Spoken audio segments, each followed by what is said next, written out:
International Economics.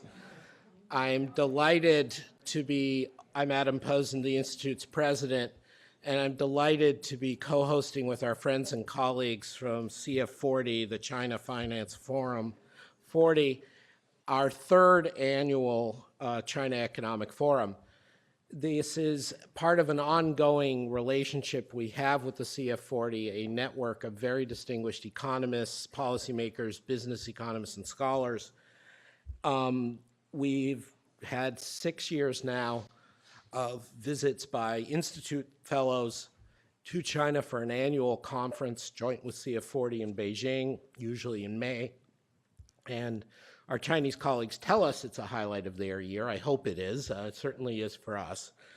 But we've also, as CF40 has in itself developed and become more and more of a think tank, not just a network, been having annual meetings together and holding them here in Washington.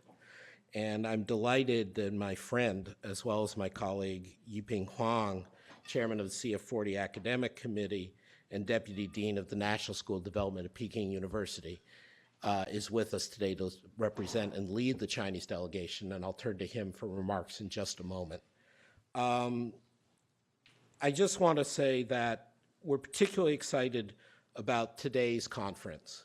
Not only do we have such luminaries as Justin Lin, Yiping Huang, Dong He, Haizhou Huang, and others with us, we have a great substantive agenda. The CF40 is issuing their new report on the financial opening of China, their 2017 Jingshan report, which, again, Yiping Huang will be speaking about, and our friend Tim Adams from the Institute of International Finance, as well as my colleague Joseph Gagnon, will be speaking on that topic. But we are also looking at the critical issue of U.S.-China relations with Nick Lardy and Gary Huffbauer and Jeffrey Schott, as well as Shanwen Gao from the Chief Economist of Essence Securities, and Jiming Ha, who's a senior fellow at CF40. And before that, we're going to be interpreting the new era of the Chinese economy in our first session with, as aforementioned, Justin Yifu Lin, Xiao Qin, who is former chairman of China Merchants Group, Chad Bown from the Institute, who is critically important to the public discussion of China's market economy status, and of course, Nicholas Lardy, the Anthony M. Solomon Senior Fellow here at the Institute. And then just for you fans, we're wedging in the middle there a little bit about monetary policy, talking about Chinese monetary policy and global financial cooperation. Dong He, our esteemed colleague from the IMF, Deputy Director of the Monetary and Capital Markets Department, my friend Haizhou Huang, who I already mentioned, who is, of course, a former IMFer and now Managing Director of China International Capital Corporation. Our distinguished colleague, Olivier Jean, who is a professor at Johns Hopkins University, as well as a non-resident senior fellow here at IIE, and myself will be talking about that as well. But let me turn the floor to my friend, Professor Yiping Huang, and perhaps we can acknowledge the state of affairs we have between CF40 and PIIE. Thanks, Adam. Good morning, everybody. And on behalf of CF40, I'd like to welcome you to, this is the third China-US economic dialogue. I was reminded before we started, this actually has been a 7th year we've been working together, CF40 and the Peterson Institute. So it's been really a great pleasure. And certainly Peterson has been a great partner to work with. We not only have workshops like this in the US and also in China, mostly in Beijing, but Peterson also assists us in a number of different ways. And one of the activities we just had the last few days is for a delegation from CF40 to visit think tanks, government organizations, and so on. So it is a very important and valuable partnership for us as an institution. CF40, as some of you probably have heard, but for those not familiar with it, it's an independent think tank, mainly in the area of financial policies. we have about 300 active members. These are mainly individual members, and mostly from government organizations, financial industry, and academic units. But we all participate in CF40 activities in personal capacity, and we do lots of events like this. And I would say most of our policy dialogues and discussions held in Beijing are closed door, just to make sure these are very frank discussion, and hopefully we're trying to make some input into the policymaking process. Adam just mentioned we'll launch the English version of the Jingsan report later on. This is one of the products we prepared during the past year. Now, Sino-US economic relationship is the most important one in today's world. I guess I don't need to argue on that particular point, but it does look like we are facing a lot more uncertainties in the coming year. Could be in areas of trade relations, monetary policy, or in many other areas. So in that regard, again, it's a great honor and it's a unique opportunity for us to bring scholars together from both institutions, but also from both countries to work on some of these issues. And I think this effort is even more valuable today. So thank again to Adam for hosting this event, and thanks everybody for coming to today's discussion, and I hope it will be a valuable event for you as well. Thank you very much. Before I go down, I was reminded that CF40 Secretariat has prepared a small gift as usual for Adam and Peterson. So I'll hand over to Adam, then I'll go down, sit down. Come here so we can have a ceremonial photograph. We exchanged gifts in part thanks to CF40 in the past with Vice Premier, or now Premier Wang Yang, and many other distinguished officials. We are grateful, just as we've been able to introduce CF40 to people in the think tank and official community here. They've done wonders, led by Jaime Wang, to do similar introductions for us to the Chinese officials and Chinese economists and thinkers. And this is a very live partnership. Thank you so much. And our secretariat, which is not quite as formal as your secretariat, has come up with a gift for you to bring back to CF40. I will. This is actually a representation of one of the first maps of the U.S. and the world from the early 1507, actually. Good thing Maggie gave me the notes. And we have to keep upping our gift game and our display cases because of what CF40 gives us, and we hope you will have this. Right. Thank you so much. Thank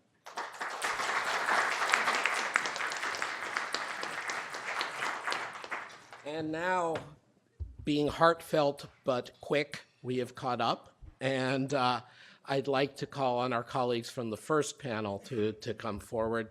I believe the chair of the first panel, yes, the chair of the first panel is Hong Liang, CF40 invited guest and chief economist of the China International Capital Corporation. Dr. Liang, if you could come up, please. Wonderful to see you. Yes, please.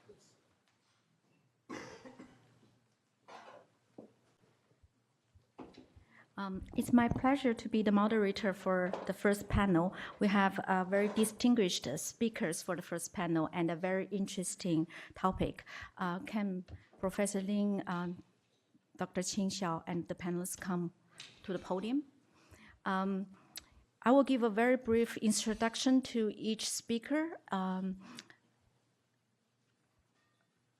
Although I think most of them don't need much introduction. Dr. Qin Xiao is the CF40 academic advisor, a council member of the FSDC and guest professor at Tsinghua University and Chinese University of Hong Kong. And he served as the chairman for China Merchant Group and China Merchant Bank in his previous work experiences.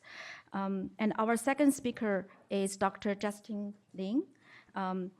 He is the CF40 academic advisor and director of the Center for New Structural Economics. And he was the chief economist for the World Bank during 2008 and 2012. And Professor Nicholas Lardy is the Solomon Senior Fellow at the PIIE and one of the very well-known leading expert of Chinese economics. Chad Brown is a Senior Fellow at PIIE since 2016, and he previously served as the Senior Economist at International Trade and Investment in the White House. Our first panel, the topic is interpreting the new era of the Chinese economy. I think that's a buzzword in China, new era, since the 19th Party Congress. And every forum discussion group we have been going to in the past a couple months has been talking and trying to interpreting what does the new era mean. And in the last couple of days, the delegation has been visiting many think tanks and government institutions. I have heard two quite different interpretations of the new era. That's the new era in China means a more market-based economy, more reform, more opening up, or does it mean more state control, more even party influence? What does China want? So we have a very distinguished and I think the best panelists to give us their thoughts on what does the new era mean. And our first speaker is Dr. Qing. The podium is yours. Each speaker has about 15 minutes. Then we will be opening up the floor to the audience for Q&A. Thank you. Good morning, everyone. Very glad to be here to share some of my observations of Chinese economy under the so-called new era. China's 19th Party Congress had last year elected a new top leading rule council with Xi Jinping as its core. The incoming People's Congress in March this year will reshuffle the cabinet. This marks that China has entered a new era. Since the founding of the People's Republic of China, we have experienced 30 years of Mao era and 30 years of, or 30 years more, of Deng era. Now we are standing at the historical starting point of Xi era. From a historical point of view, each of these eras are defined by unique set of challenges and opportunities, ambitions and visions, and the achievement they have been made. These eras are named after these leaders as they have enormous impact on both the policies and institutional choices of that time. In fact, as early as 18th Party Congress 5 years ago, the legacy of Deng era started fading away, and Xi began implementing his blueprint in areas such as economy, politics, society, and international relations. The 19th Party Congress set a direction and roadmap of economy as putting the new development philosophy into practice and improving the modernized market economy.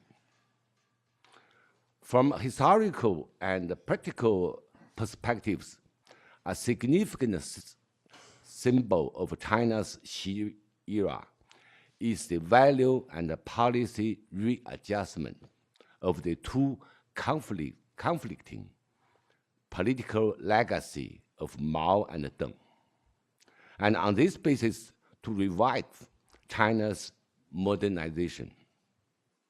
Therefore, I differentiate the new political era from the new economic cycle. And my discussion today will be on the topic of Chinese economy in the new political era, with emphasis on how the new political context shaping the Chinese economy. Let us start our discussion with the new economic cycle. The political judgment about the entrance into a new era sparked a fierce debate on whether or not Chinese economy is at the starting point of a new boom cycle. Proponents claim that as the global economy recovers, the Chinese economy has rebounded from 7 years continuing weakness and has stabilized at the current level. Many key indicators or index, such as GDP growth rate, PPI, export, and industrial profits continue to improve, which are interpreted as signs of robust growth.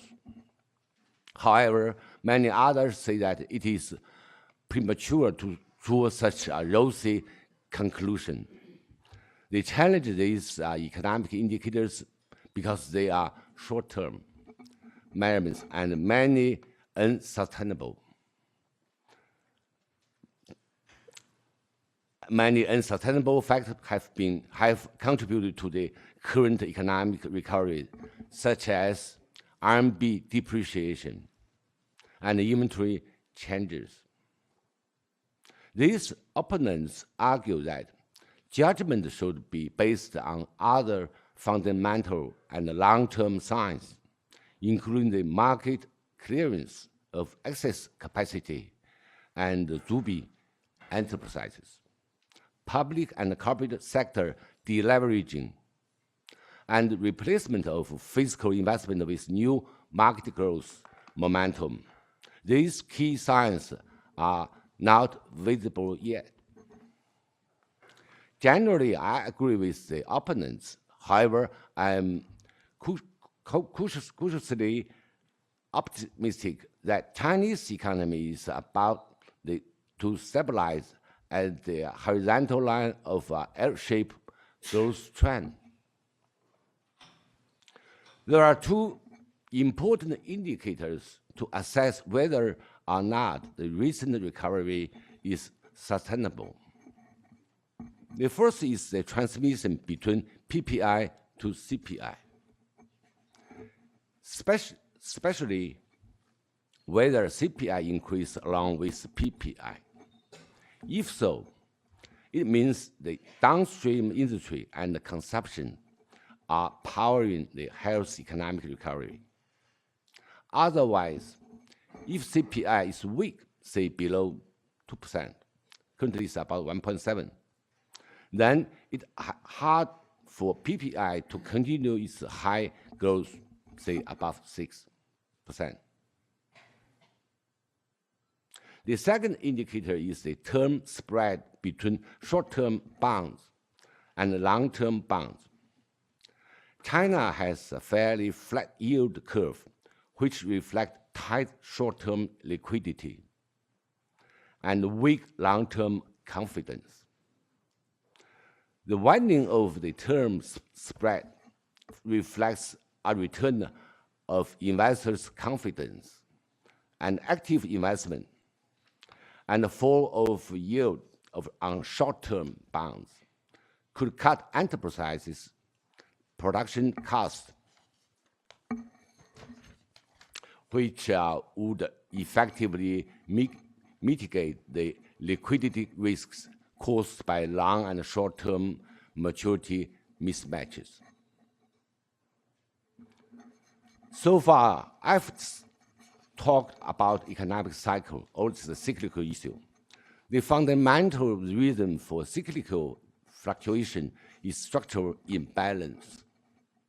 In China in particular, economic structure is also affected by the institutional factors. Therefore, the fundamental issues or challenges facing the Chinese economic in the new political era are structural adjustment and institutional reforms. The unbalanced economic structure is manifested in that economic growth is overly dependent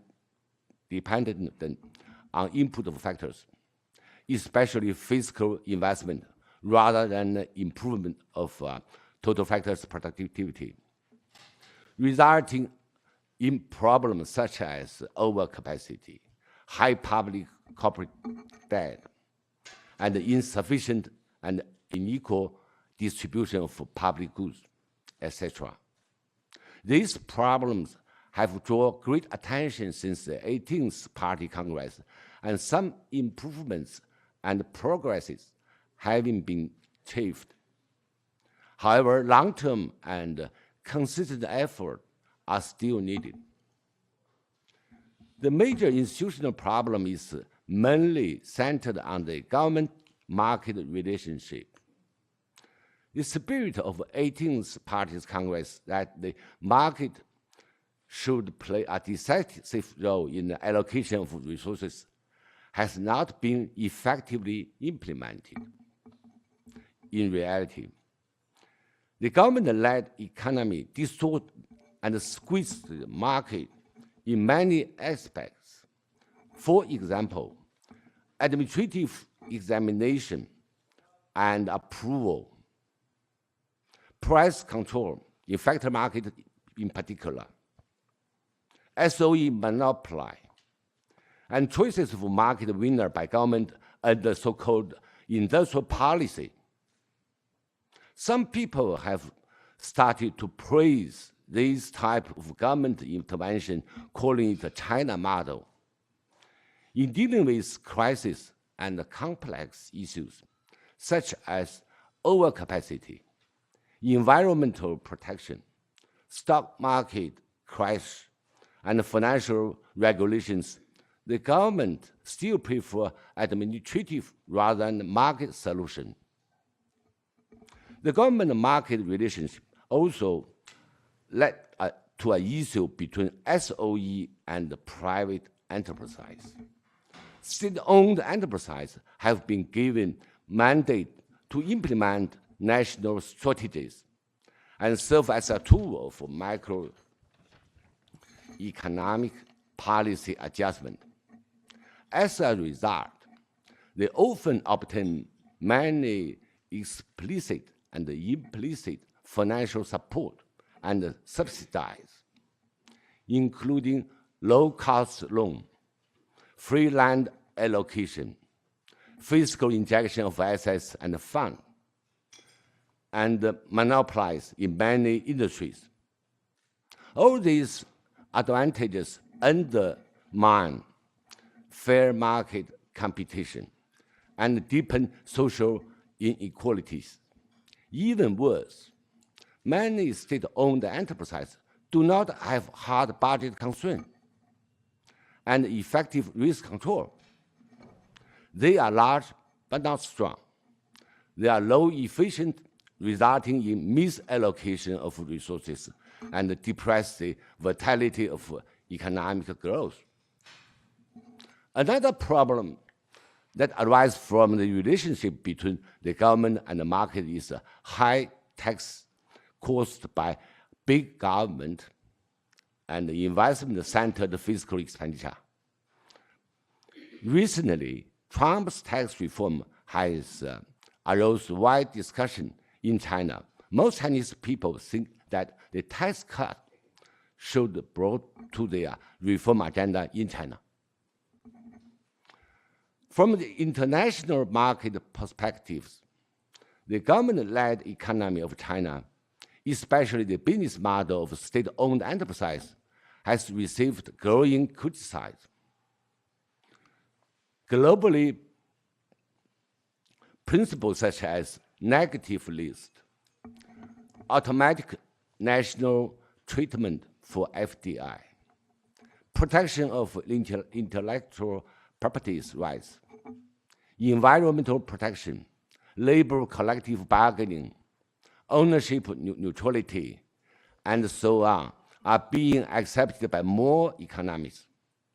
As the second largest economy in the world, and as it becomes increasingly integrated into the global market, it is not wise for China to take the distinctive features as an excuse to reject universally accepted values and rules.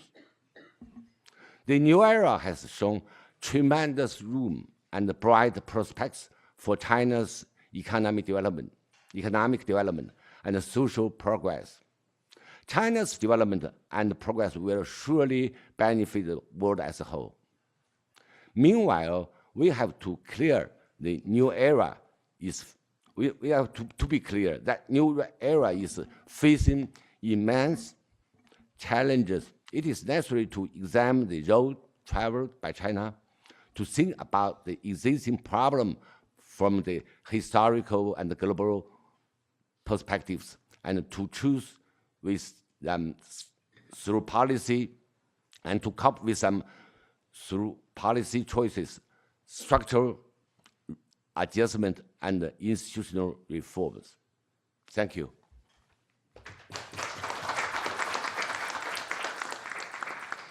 Thank you very much. I think Dr. Qing's remark has given us a lot of thoughts on what does it mean for China in the new political era, and what the new economic cycle may entail or may not entail.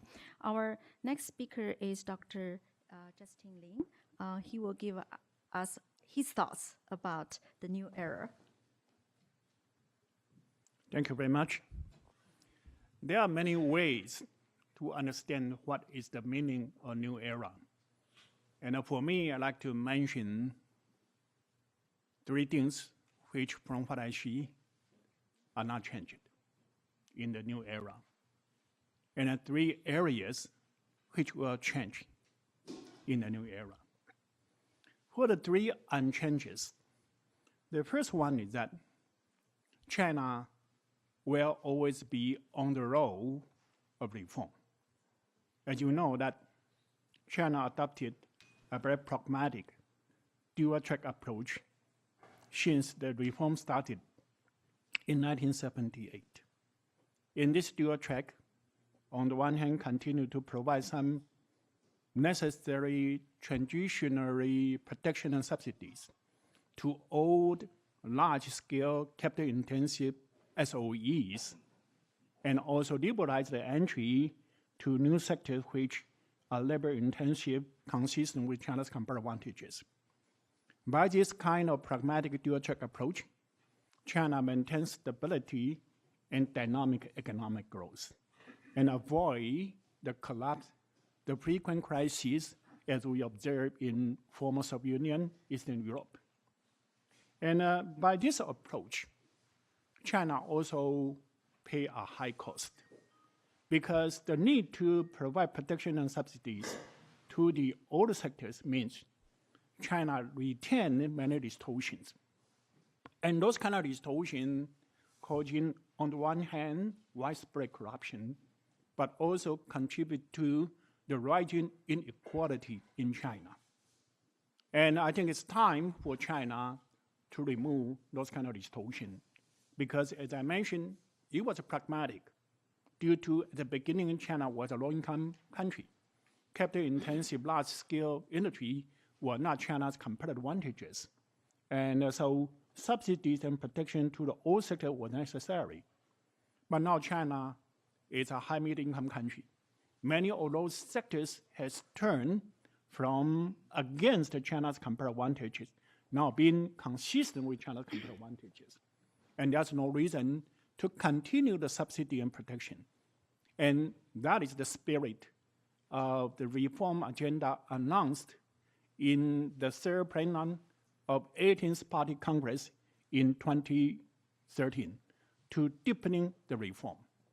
And as you know, the leading group for the deepening reform already announced close to 400 reform programs. It takes time to implement all those 400 reform programs. But even we can complete all those reforms, things will change all the time. New tension, new drawbacks, new bottlenecks will arise all the time when the economy continues to grow. So I think China will be on the road of reform all the time in the new era. So that's one thing which has not changed. The second thing which has not changed is that the growth potential in China is still very large. As you know, that China achieved 9.6% growth continuously for now almost 40 years. And this is the most extended period of high growth in human history. And the reason for China was able to achieve such a high growth rate, on the one hand, because of the transition was pragmatic, but on the other hand, it is because of the latecomers' advantages. Because we know the growth means to increase the income of the people, and if you want to increase the income of the people, you need to raise the labor productivity all the time. And it's the same in high-income country or in developing country. But in high-income country, your technology, your industry are on the global frontiers. And if you want to technological innovation, industrial grading, you will have to invent the technology, the industries. And it's very risky, and it's very costly, and we know that on the average high-income country, their growth rate is about 3% per year. But China is a developing country.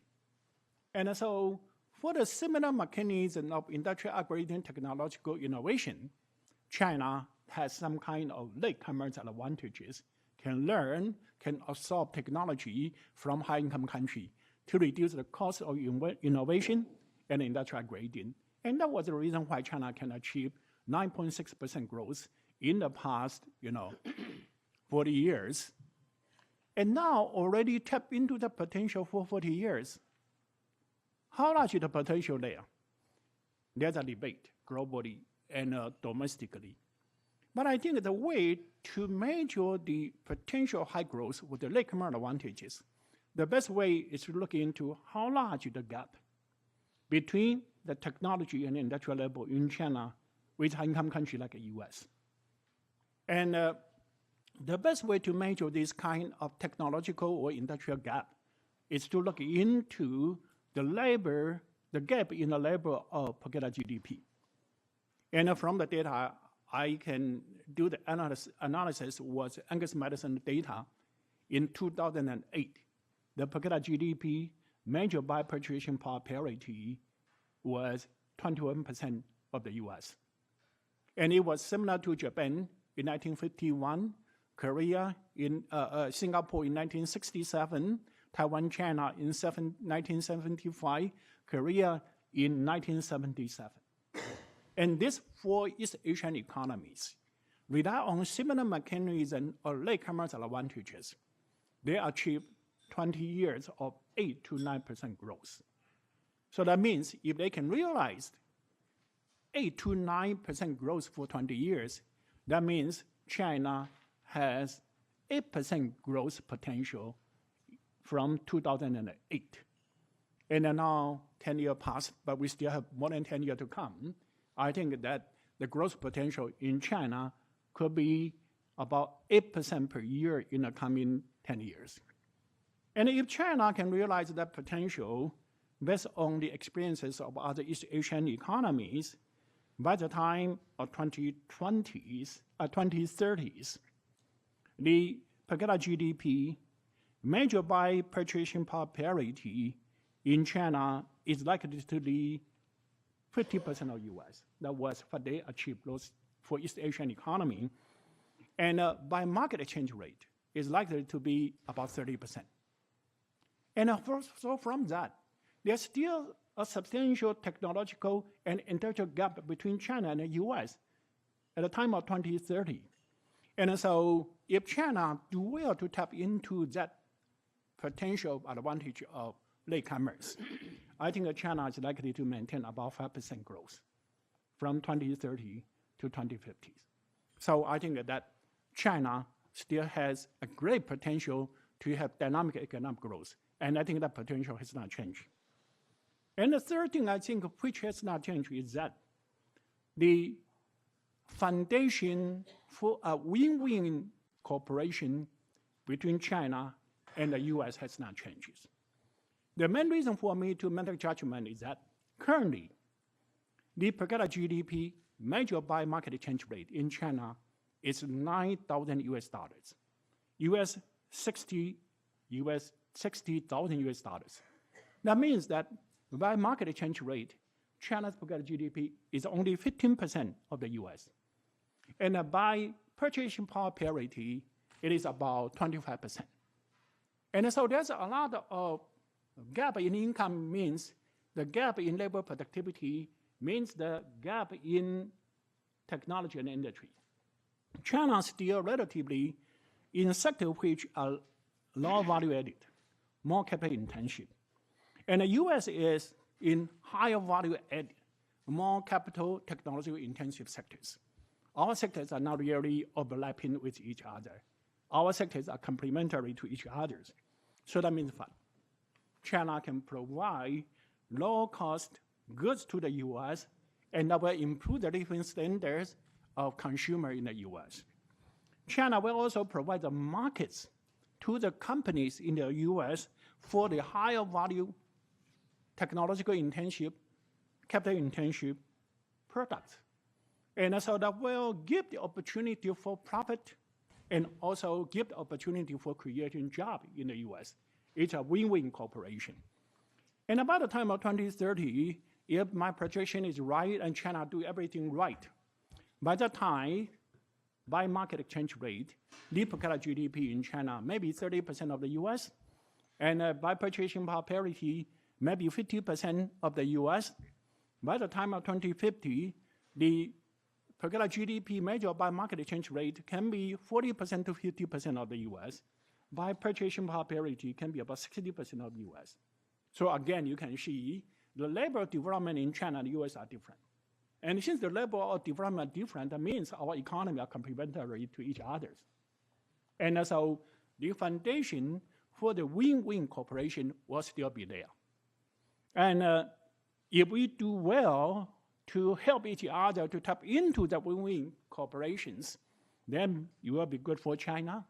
It will also be good for the US, and especially since 2008. Each year, China contribute more than 30% to the global growth.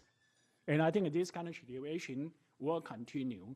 China will continue to be the largest economy and large expansion of the economy. And Dr. Liang Hong and Haizhou, if they have opportunity to present their views, there will be the largest consumer market, expansion of consumer market, and provide opportunity for job creation domestically in the US and profitability for US companies. This kind of win-win cooperation foundation will continue to be there. So those three things are unchanged in China's new era. But there are three things that will change. The first one, domestically, people's expectation will change. Currently, China is a middle-income country, and very likely, by the time of 2025, China will become a high-income country, and then climb the income ladder closer to the advanced country. And with increased income, people's expectation, people's needs changes. They will change from quantitative satisfaction of material good to the qualitative dimension of their living standards. And that is the main reason why in the new era, the main contradiction in China changed from the tension between the people's need for material good, cultural good, with low production base in China. Now to the tension between people needs for better living and with the inappropriate and insufficient production in China. And for this, I think China will have to change its path of growth. China needs to pursue the green, sustainable, inclusive growth. China will also need to give more freedom to the people by further liberalizing the market and open the economy. So that's one thing domestically will change. And how much more time I have? Maybe 5 more minutes? Okay. And the second thing that will change is that the global economy may enter into an era of secular stagnation. During the Deng era, the global economy was relatively prosperous, and it provided a very good external environment for China. But since 2008 global financial crisis, the high-income countries have not fully recovered. The best performers is US. But we know that currently US has not returned to the growth rate of 3%. And also the unemployment rate, although it's about 4%, but labor participation rate is much lower than before the global financial crisis. And in Europe, in Japan, their performance was even worse. And I think that the high-income country may have a possibility to tap into a situation like Japan since its financial crisis in 1991. And the main reason for me to have this kind of pessimistic prediction is because high-income country has not really carried out necessary structural reform yet. They use, monetary expansion and so on to create some kind of image of recovery, but foundation is unsound. And under the kind of situation, the secular stagnation, that the growth will be lower than 3%, and the unemployment labor participation rate will be low, that will continue to be there. And under the kind of situation, popularism is a very likely scenario domestically in a high-income country, and create all kinds of challenges for the global economy. And also, the easy money approach also build up all kinds of potential bubbles in equity market, in real estate, and so on. And so, the crises can hit unexpectedly from time to time. And no matter the crisis or populism will create very difficult external environment for China.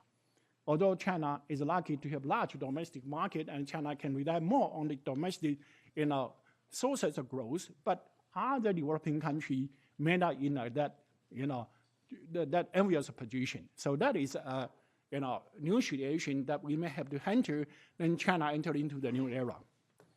And the last thing that will change is global governance. We know now the global governance was designed after the Second World War. At that time, US GDP contributed to more than 50% of global GDP. And if my projection about China is right, currently, China's GDP as a percentage of global economy measured by market exchange rate is 15%. And by purchasing power parity is 18%. It's changed a lot from at the beginning of the reform, China was about 2% of global GDP, now 17% or 18%, depending on which you measure. By the time of 2035, when China wants to complete the construction of modern socialist economy, China's GDP in the world, measured by market exchange rate, like to be about 20%. By purchasing power parity, can be 25%. By the time of 2050, China's per capita GDP measured by market exchange rate. China's GDP, the total GDP measured by market exchange rate, is likely to be about 25% of global GDP. By purchasing power parity, is likely to be about 30% of global GDP. And with this kind of change in the economic weight, I think that economic governance in the world will also reflect those kind of changes. China will have more say in the world. And I think China to have more say can be a good thing for the world, both for the developing country and for the high-income country. We know that the global governance after the Second World War, one very important contribution was to maintain a relative stability in the world. We did not see something like the First World War or Second World War to appear. But in terms of its contribution to help the developing country to grow, to develop, the performance was very poor. Because we know after the Second World War, there were about 200 developing economies. So far, only 2 to move from low income to high income. One is South Korea. The other one is my hometown, Taiwan, China. Okay. And China, mainland China, has to be the third one to move from low income to high income by the time of 2025. And we also know in 1960s, there was 101 middle-income country, and by the time of 2008, only 30 moved from middle-income to high income. Among those 13, 8 were European countries surrounding Western Europe. Their income gap was small, or oil-producing country. The other 5 were Japan and 4 small dragons. And so from this performance, most of the developing countries have been trapped in low-income status or middle-income status. And from what I see, as a former World Bank chief economist, I can say all the developing countries have the same aspiration. Like in China or any other part of the world, they want to become high-income country. It was not because they did not try their effort. It was because of the global governance. And the idea embedded in the global governance is not a good way to really help them to grow, to develop. Because the global governance reflects the global idea about growth. And those kind of idea of growth basically draw from the experiences of high-income countries. But the condition in the developing countries are very different from the condition of the high-income country. So I find one statement, I had not been challenged by anyone. I did not see any developing country to follow the idea and the model and the theory from high-income country to be successful. And a few successful ones, their main policy, when they implement, in general, were considered as wrong policy. And if China can become a high-income country and play a more important role in the global governance, it will be a good thing because experiences from China as a developing country to catching up will be more relevant for other developing countries to grow. And if other developing country can grow more dynamically, certainly that's good for the developing country, for job creation, for social political stability in the developing world. We know that the high-income country is likely to be trapped in secular stagnations. And the way for the high-income country to get out of the secular stagnation is to have external growth to create a market, to create a job opportunity for high-income country. So I think that when China become more important player in the global governance, it may be good for the developing country and for the world. So let me conclude. The new era in China certainly has many dimensions, but if we do well, it will be good for China, for the US, and for the world. Thank you. Thank you for Dr. Ling's remark. His remarks may be sounding a bit optimistic, but I think he highlighted that China still has a lot of potential, but also a lot of needs for reform. Our next speaker is Mr. Nicholas Lardy.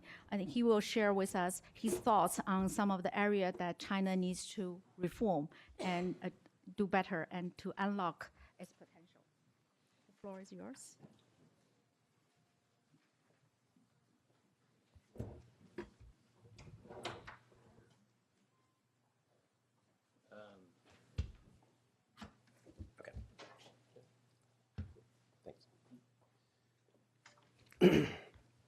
Well, I'm very happy to join this panel. I think we've had several excellent presentations. Liang Hong started out, I think, by framing the key issue: will the new era, so-called, be characterized by reform and a greater role for the market, or will it be characterized by an emphasis on increased political control and a greater role for state companies?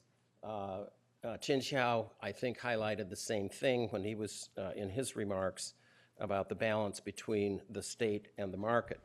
And I'm going to take this up looking at recent history and basically arguing that the role of the state has actually expanded quite considerably over recent years. This is consistent with what Qin Xiao said about the third plenum reforms of 2013 not being fully implemented. So I think my remarks will hopefully give some sense of what the starting point, if you will, for the new era is. Now, I think two trends have been widely noted in recent years in China, that we have larger and larger amounts of investment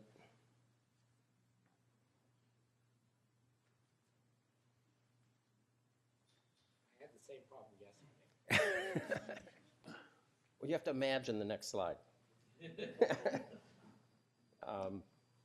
We've had larger and larger amounts of investment generating slower and slower rates of growth.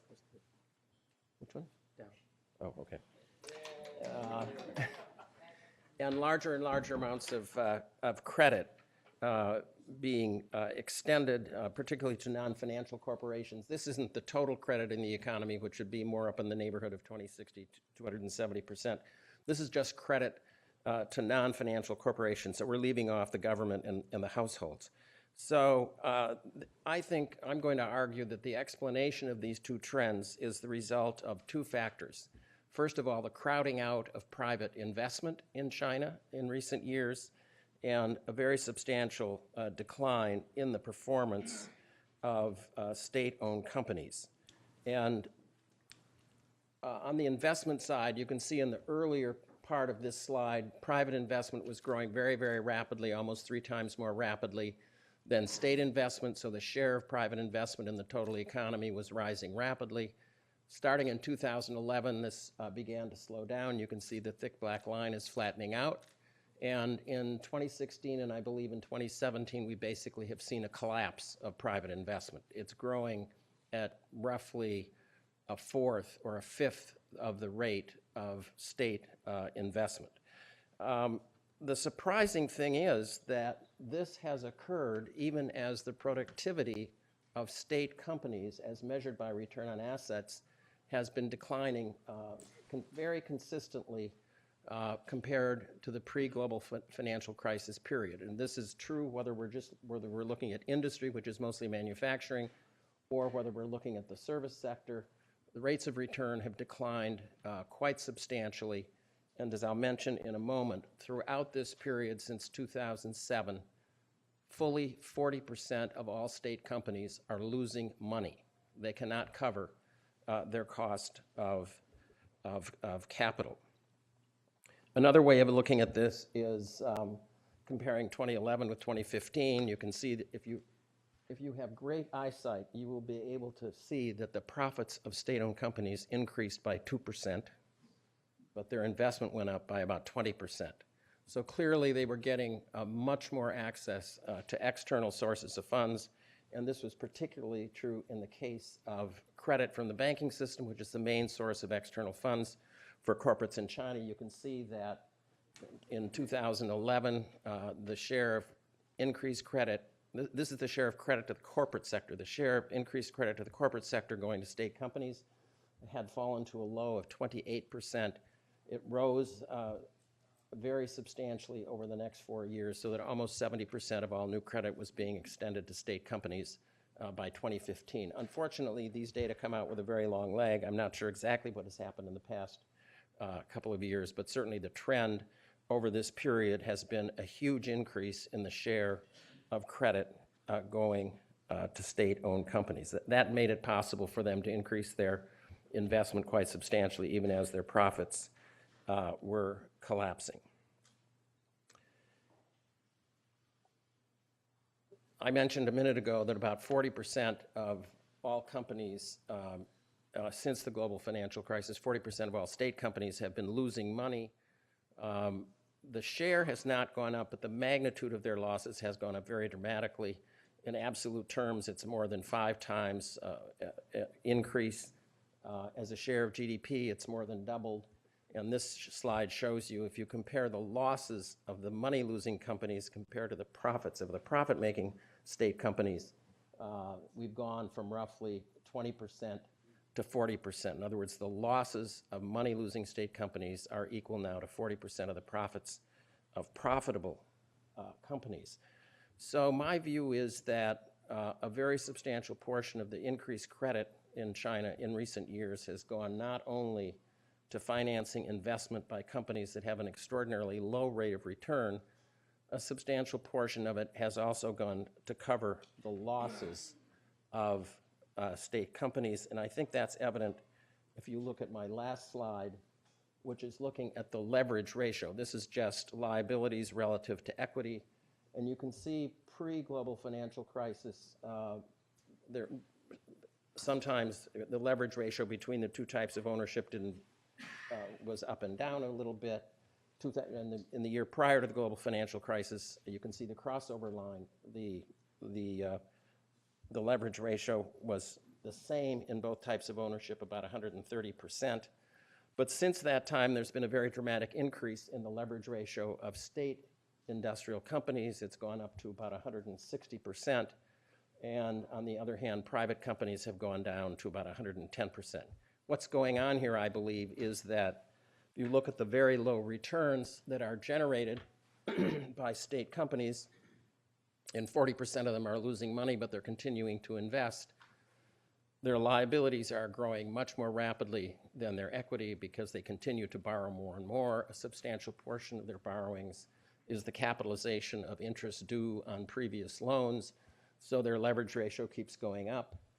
Private companies have returns that are 3 to 4 times higher than state companies. They do borrow some, not as much as they used to. They invest, they pay down their loans, so their assets are growing, their equity is growing, and their liabilities are shrinking, so their leverage ratio is coming down. So I think this kind of evidence suggests that the role of the state has expanded quite substantially. The claim of state companies on investment resources and other resources has increased. The efficiency of use of those resources has gone down. And this is creating many of the problems that we see in the financial sector. The increased financial risk that has occurred in recent years is not because of the borrowing by private companies, but by the very substantial increase in borrowing by underperforming state companies. So I do tend to agree with Justin that there is still very substantial potential for China to grow at 8% or maybe even a little bit more, but I don't think this is going to happen if the current situation persists. China needs to return to a system in which bank lending is more commercially driven, which it had been in the 90s, in the 2000s, before the pattern changed after 2011. And it will require substantial reforms of underperforming state-owned enterprises. And I think the direction China has been moving in terms of the reform of state-owned enterprises is not very optimistic.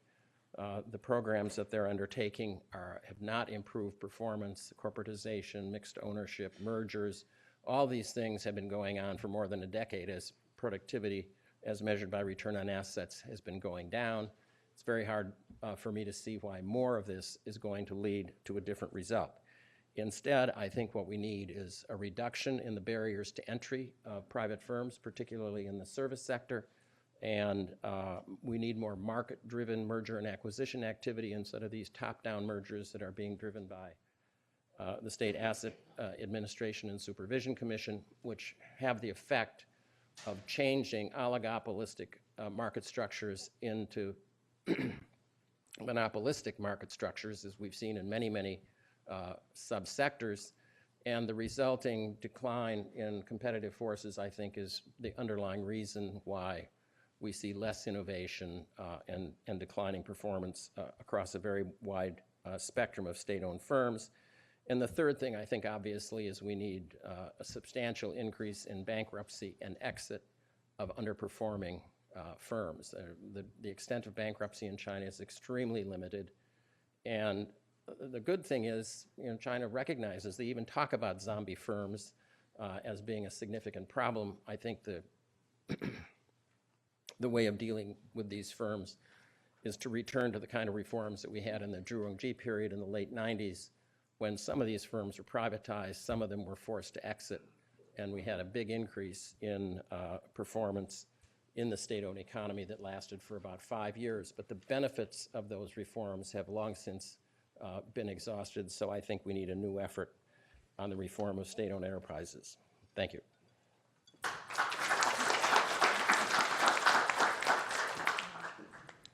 Now our next speaker is Mr. Chad Brown. As Professor Lin mentioned, in the new era, one of the dimensions is global environment and global governance. Ms. Brown will share with us his thoughts on the trade policy development affecting China. I think that's one of the risks or area of concern for many of the audience. The floor is yours. Thank you. Oh, I see. You stole it.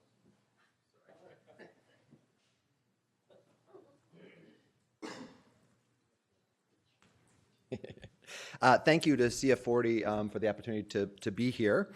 I guess to lead off, I should say that I'm going to bring some additional bad news, or I think perspective to this, but from a slightly different angle. I do trade and trade policy, so that's going to be the lens through which I focus my remarks today. I see U.S., China, but even China potentially more broadly with much of the rest of the world right now on trade policies, potentially in a moment of crisis for the rules-based trading system. But as I was thinking about this, it's very different from the crisis that Professor Lin and I were kind of both involved in when I worked for Professor Lin at the World Bank during the global financial crisis, where there the real threat of the unraveling of the international trading system and protectionism was kind of this exogenous macroeconomic shock, right? And that was a really big deal 8, 9 years ago that we were very, very worried about at the time. The global trading system made it through that moment in time relatively unscathed. It's continued until today. But arguably, I think today we are at another critical moment as been witnessed by what's happened in the United States on trade policy and other places around the world too. So what I'm going to focus my remarks on today are why I think this is a potentially critical moment. And I thought I would go through 4 big points. We'll talk about the non-market economy status issue and that dispute that's ongoing in the international trading system at the WTO now. And this is kind of arguably a very large concern, crisis, but it's on kind of a low boil that's going to take a long time to play out. But I'm going to argue that that's actually in and of itself a concern. But my other 3 points on the bottom of my slide here are American trade policy actions that the Trump administration is potentially on the cusp of making. So after 1 year in office, it is true that the Trump administration has not yet done anything radical yet on international trade policy toward China, right? With the exception, arguably, of withdrawing from the Trans-Pacific Partnership Agreement. But there haven't been, naming it as a currency manipulator, imposing 45% tariffs, a lot of the rhetoric during the campaign. But what has happened is a lot of smaller piecemeal actions that have gotten started, investigations. Are steel and aluminum a threat to national security? China's unfair trade practices on intellectual property, various safeguard actions that are addressing really fundamental underlying concerns about the Chinese economy and what we heard about a little bit already today in terms of the lack of reforms. These are all now coming to a head potentially right now or within the next month or so. And I think this is the potential to be a turning point in terms of U.S. trade policy and engagement toward China and why that's a worry. Okay, but let me walk through these one at a time. So the first is just this China non-market economy issue. So the first question is, well, just how important is this thing? The fact that since China's engagement entry into the WTO in 2001, countries like the United States, the European Union, the existing WTO membership at the time were allowed to treat China as a non-market economy when they did anti-dumping investigations, which basically made it easier for them to ultimately impose very high trade barriers on imports coming in from China. So the United States has used this actively, as have other countries. What are the implications? Well, by the end of 2016 or so, the last time I updated the data, about 9% of US imports from China are now subject to anti-dumping. Okay? And you might say, and that's been going up steadily over time. And you might say that, that's a big number when you think about that in the context of, $500 billion or so of US imports from China. But what that also means is 91% of China's exports to the United States are completely free of this issue, right? Have not been affected by, and so that's kind of the trade-off, right? China's export success during this time period, the trade-off of that was, well, in certain product sectors, et cetera, the United States and other countries were allowed to slow down imports from coming in because of access to this kind of special trade policy tool, okay? For the European Union, that's a typo up there. It's actually about 6% of their imports as of the end of 2016. And so that's where we are. So this is arguably a sizable economic issue, but it shouldn't be thought of as an outsized issue, right? This is not all of China's exports to the world and to the US or European Union that are affected by this. It's still relatively contained. And so what's been happening recently? Well, a year ago, China filed disputes at the WTO against both the United States and the European Union over the issue. It hasn't really picked up steam. The WTO process takes a long time. But what did happen in the beginning of December is the first of the two disputes, the one ongoing against the European Union, really got going. And so there were hearings in Geneva about this. I'll talk more about that in a moment. But at the same time, the European Union has rolled out a new anti-dumping policy to basically address the concerns about China's failure to transform, to fully reform, to become more market-oriented. Not being treated as a blanket non-market economy anymore, but what the Europeans are calling an approach that looks at where significant distortions exist. And in my read of their new policy, and again, we're not really quite sure yet as they haven't applied it widespread yet, so we'll see how it plays out. But to my mind, it looks a lot like how the United States has been using countervailing duty policy, the anti-subsidy policy, to address imports coming in from China since 2007. So in the non-market economy approach under anti-dumping, you basically say, well, China's a non-market economy, so we're going to find some other country out there like China that produces that same good, and we're going to use all of information from a firm in that country to basically replicate what we think costs for China would look like, the surrogate country approach. The significant distortions approach, or what I'll call a surrogate input approach, is to be a bit more nuanced and to look input by input. So if you're looking at a product like steel pipe that has lots and lots of inputs, one of which might be hot rolled steel, other is bank financing, the rents that go to building the production facility, labor, all of that kind of stuff. You look at input by input where distortions exist, where prices aren't being determined by the market, and then you look for surrogates to be able to plug in there. And that's what the United States has been doing under countervailing duties, and it looks like that's what the EU might be doing on its new anti-dumping policy. So it looks like countries are adapting potentially to a new environment.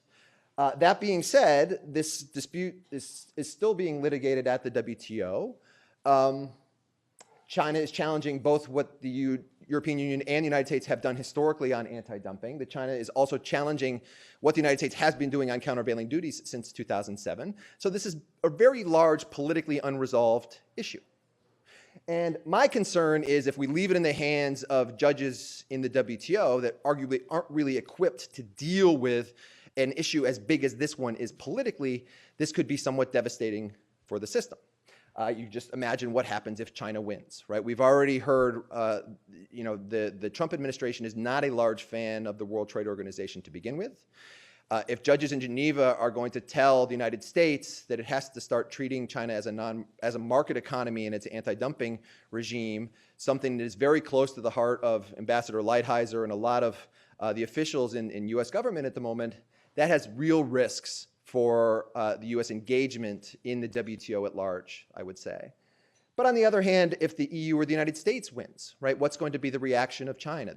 China has a large political stake in seeking to be treated as a market economy. So this is really a lose-lose kind of dispute. So while it's not going to be resolved anytime soon, my fear is that this is the lack of political urgency in this dispute has meant that leadership has kicked the issue down the road and is not figuring out a way to deal with it as a political problem, which I think is ultimately how it needs to be handled. Okay, so that's the non-market economy dispute, but that's not the more pressing of the ones that is going to be dealt with over the short term and that could really initiate, I think, a period of potential crisis. So one of these is this Section 301 investigation currently ongoing in the United States. So what is this thing? Well, in a case that was brought forward by the Trump administration in August.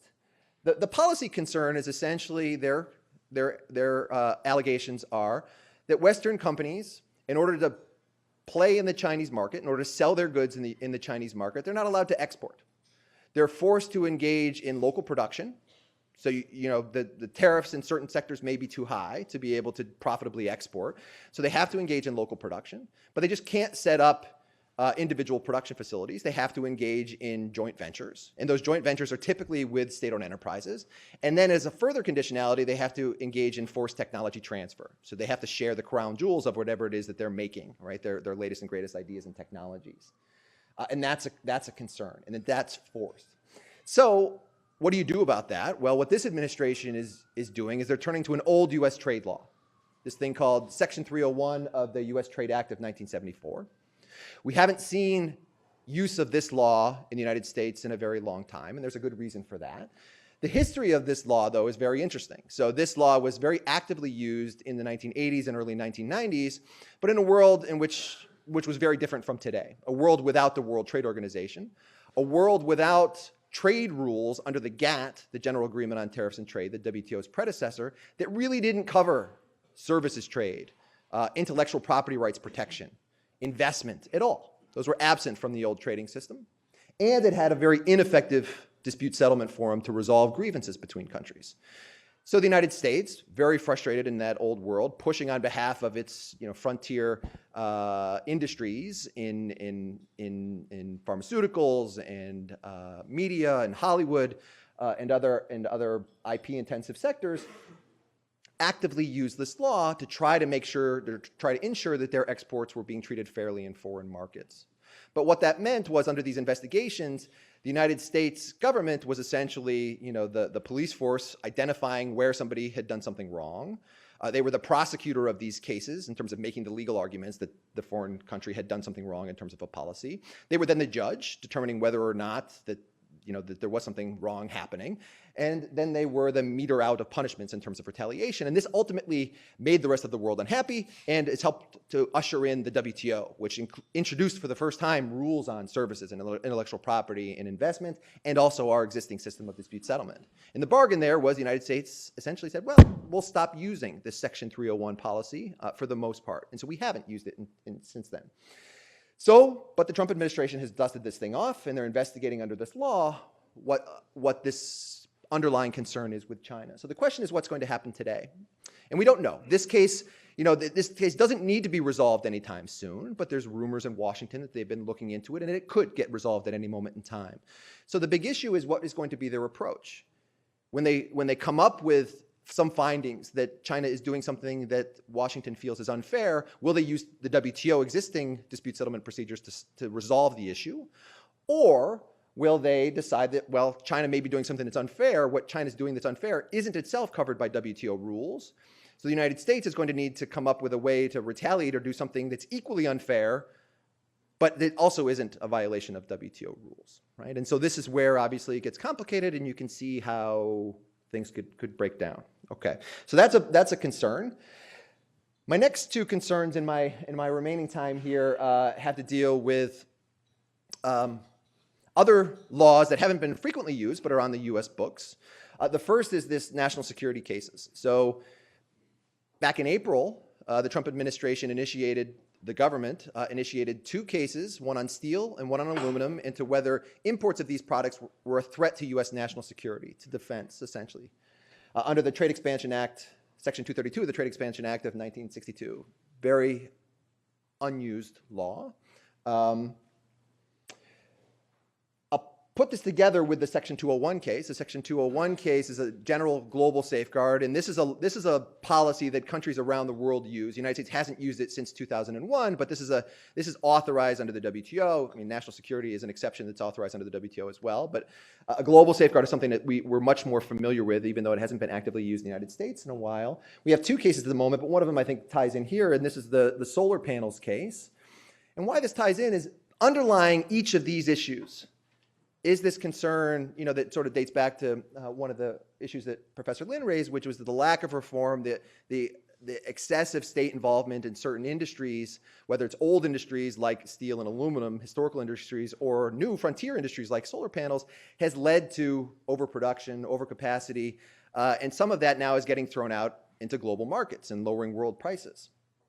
Now, the problem from the United States' perspective, as the Trump administration I think is realizing, is the United States has already stopped most of the imports of these products of steel, aluminum, and solar panels from China from coming in directly through anti-dumping and countervailing duty policies. So there's not much trade policy leverage that they could actually undertake on those products themselves, just by using standard import tariffs or quotas or something like that. And so we're then left with, well, if trade policy is the right tool that they're going to seek to deal with these domestic concerns in the United States about manufacturing and mining, we're going to end up hitting trading partners. We're going to end up hitting allies, where most of our imports of steel, aluminum, solar panels come from both political and military allies as well. And so then the question is, well, what happens after that, right?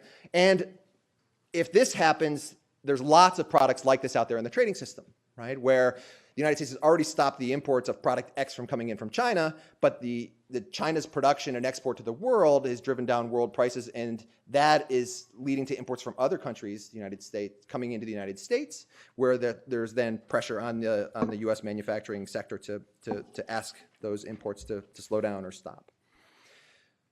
Okay, just in terms of timing, the steel case is supposed to be decided January 15th, the aluminum case, January 22nd, the solar panels case, January 26th. So these things are just about to happen. The Trump administration has executive authority to make decisions on these cases. And so this is potentially why I say this is a crisis moment. We can expect to see something happen in the next month. Maybe they will choose to do nothing. But they may very well choose to make actions here on trade policy that could shake things up. So where does this leave us? Well, is this a turning point for China vis-a-vis not just the United States, but potentially the rest of the world? And so that I don't know. We've seen some signs. If the United States is ultimately going to use import restrictions in a way that are effective in the sense of stopping the imports in steel, aluminum, solar panels aren't going to be from China that are not coming in anymore. Those have already largely been stopped. It's going to be friends and allies and trading partners. So then the question is, well, what are the Europeans? What are the Japanese? What are the Koreans? What are our allies that are going to be hit by these new trading restrictions do? Do they side up with the United States and say, okay, now we see your point about this issue that you've been talking about with China during this time period, and let's coalesce and work with China together on this? Or does the system fracture, right? And the answer to that, I don't know. We have seen some signs, despite the rancor of the Trump administration over the first year toward virtually all trading partners, some signs of potential contribution or coordination and getting along with traditional allies on trade. So the United States is working very hand in hand at the moment on the EU's non-market economy dispute at the WTO against China. They submitted a very strong legal brief on their behalf. The US, EU, and Japan issued this very strong joint statement in Buenos Aires at the WTO ministerial meeting, which doesn't mention China, but is clearly has China and China's policies that are coming up or having these international externalities at heart.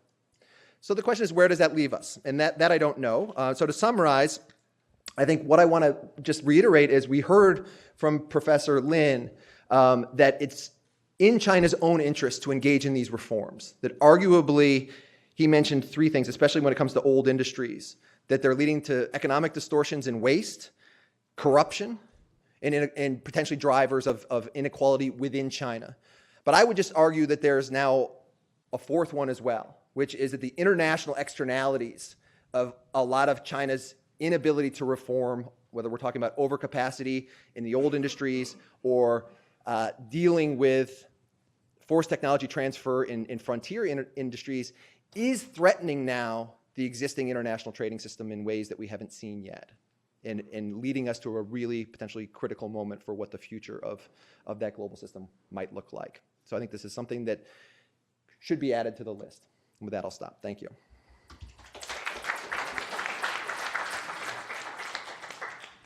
Chad has given us some super thoughts on this may not just be a new era for Chinese economy. It may be a new era for the U.S.-China relationship. I think we're doing pretty well on time. We have about 20 minutes for Q&A. This floor is open for audience to raise questions. Please.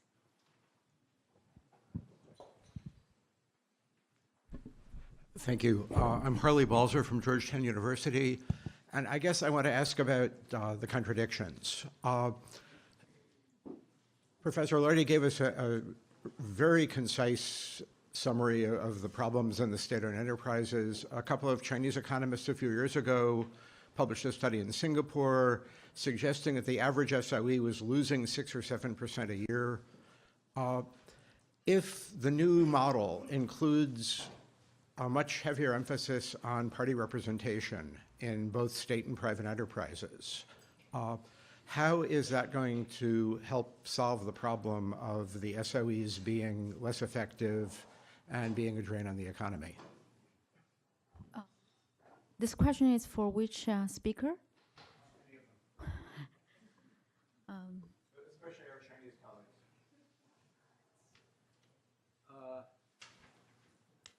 I think we have to use in proper methodology to discuss this issue. I mean, the lost money of SOEs. Generally speaking, I don't think they are very efficient. They are very good when the economic going up, so bad when they're going declining. Because if you say 40% or 13% of SOE lose money, first of all, you should consider the cyclical issue.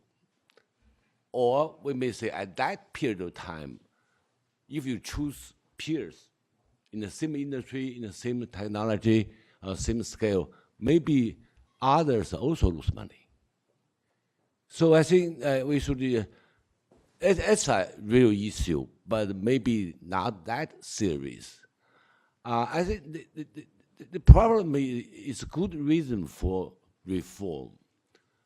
For instance, we're shifting the stake of government to the social net and employ some marketing-based professionals to run the company.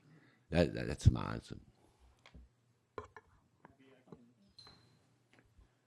I think when we talk about SOE's performance, we need to consider 2 dimensions.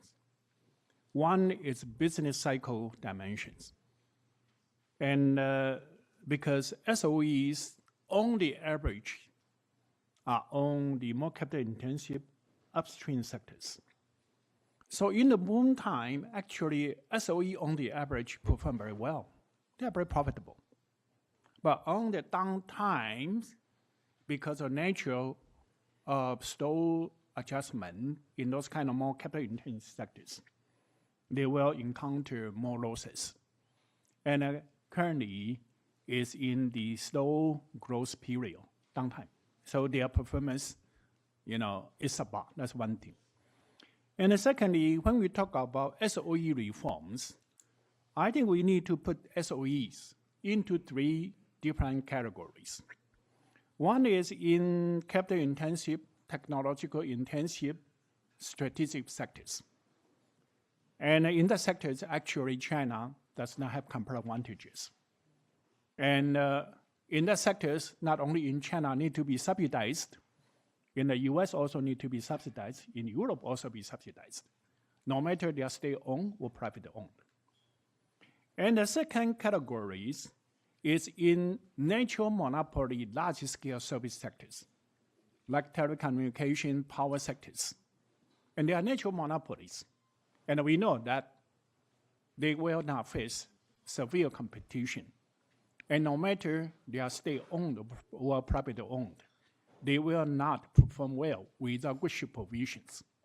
And also for the sectors, privatization may not be answered. And a good example is telecom in Mexico, what happened after the privatization. And the third one is in the competitive sectors. In the competitive sectors, certainly, if SOEs are not perform well, then they need to be loosened out. And when we talk about SOE reforms, we need to, adopt different strategies, different policies toward these three categories of SOEs. Otherwise, what happened in Eastern Europe, former Soviet Union, or even in Latin America may occur in China. With a good intention, may not have good result. Just one additional. I think there's no doubt that Chinese SOEs needs reform and improve their efficiencies. But I think Professor Lardy's charts showing you most of the performance until 2015. If you do have the latest number until 2017, I bet a lot of the charts will look somewhat different. Partly because the economic cycle has stabilized, partly because even in steel sectors, the government has cut down a lot of capacity. The so-called supply side reform has started to show some improvements. So a bit caution on the period that was presented. Next question. Yes, thanks very much, Nicolas Zeron here at the Institute. My question is to Professor Qin Tiao, given particularly his past experience in the financial sector. And I'd like to relate to the topic of the Jingshan report on the opening up of the financial sector, but viewed from the perspective of global governance, and in a way echoing Professor Lin's last point of change, which is global governance has to adapt to make more room for rising emerging economies, including China, a point with which I agree a lot. And I look at that in the financial sector and in global financial regulatory standard setters and bodies like that. So it seems to me that there is a bit of a tension in the Chinese position. On the one hand, China has a very closed financial sector, very important, very controlled by the state, and wants to keep that control and not to have too much interference from external factors, given how sensitive the financial sector's role in the Chinese economy is.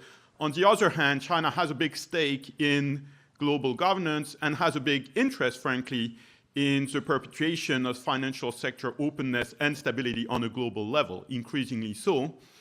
And I'd be very interested in your thinking about how China can manage this tension going forward, perhaps take a more active role in global governance of the global financial system, while at the same time keeping its own financial sector under control to manage the transitions that it's going through. Thank you very much.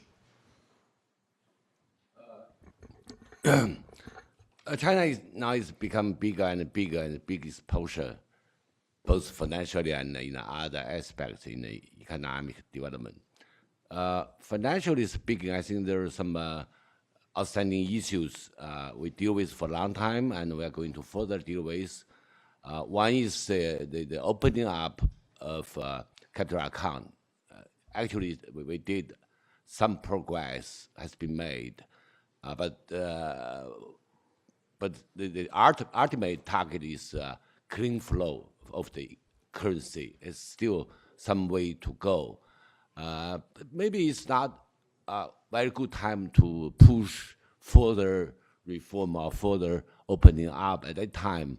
So it takes some time before we got more stable economic growth rate globally and in China both. So and I do believe we will further push up this opening up of on capital account and free flow exchange rate. The second issue is it's a crisis. It is a liquidity issues of the potential systematic crisis. That's mainly referring to the shadow banking and offshore off-balance sheet assets. So that's being done by the central bank.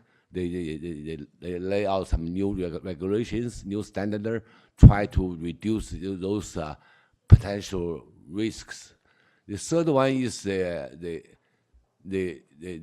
architecture of supervising structure need to be restructured, particularly after the global financial crisis. Need to China now established the Stability Committee of Financial Industry, but it seems to be some details need to be further add up to formulate the more advanced the supervising system. Yeah. Next question. Chia Cheng from United Daily News Group, Taiwan. I have two simple questions, but perhaps hard to answer. The first one is, if there's a trade war between China and US, who will win? And the second one is, if there is a trade war, how would it impact Taiwan's economy? Thank you. Speaker or anyone? I think Professor Ladi wants to give an answer to the first question. And I'll try the first one. In a trade war, no one wins. I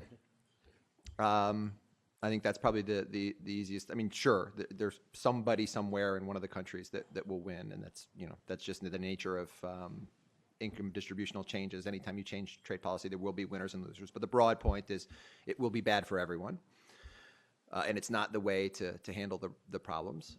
Taiwan, I can't answer specifically, but it will be caught up in the crosshairs, and there'll be lots of unintended consequences, I think, that would affect not just the United States and China, but countries all over the world, both indirectly and economically, but also systemically. A lot of smaller economies really benefit and rely on a rules-based, non-discriminatory trading system, and if that thing disappears, it's really the small and less powerful countries of the world that I think stand to lose out greatly. You want to add? No. Okay. Next one. Hi, Dong Huiyu with China Review News Agency of Hong Kong. I have a follow-up question on the trade war. And yesterday, a Chinese official suggests that China should, slow or even stop purchasing the American bonds. And it caused a very strong reaction from the market. And I know the Department of the Foreign Currency Management of China has released a statement saying that it's probably a fake news. But I'm still curious that if there were a trade war, escalated trade war between the US and China, would China use the purchasing power of the American bonds as a weapon to fight against the United States? Thank you. I think it's very unlikely. China is a large holder of U.S. Treasury bonds, but I think its ability to deploy this as a weapon in a trade war is actually quite limited. The market's very deep. Even if they started selling off their bonds, I don't think it would have a substantial effect on U.S. interest rates. And if they were able to influence the market, they're inherently going to incur substantial losses as they sell. So I think it's probably not a path that they would pursue.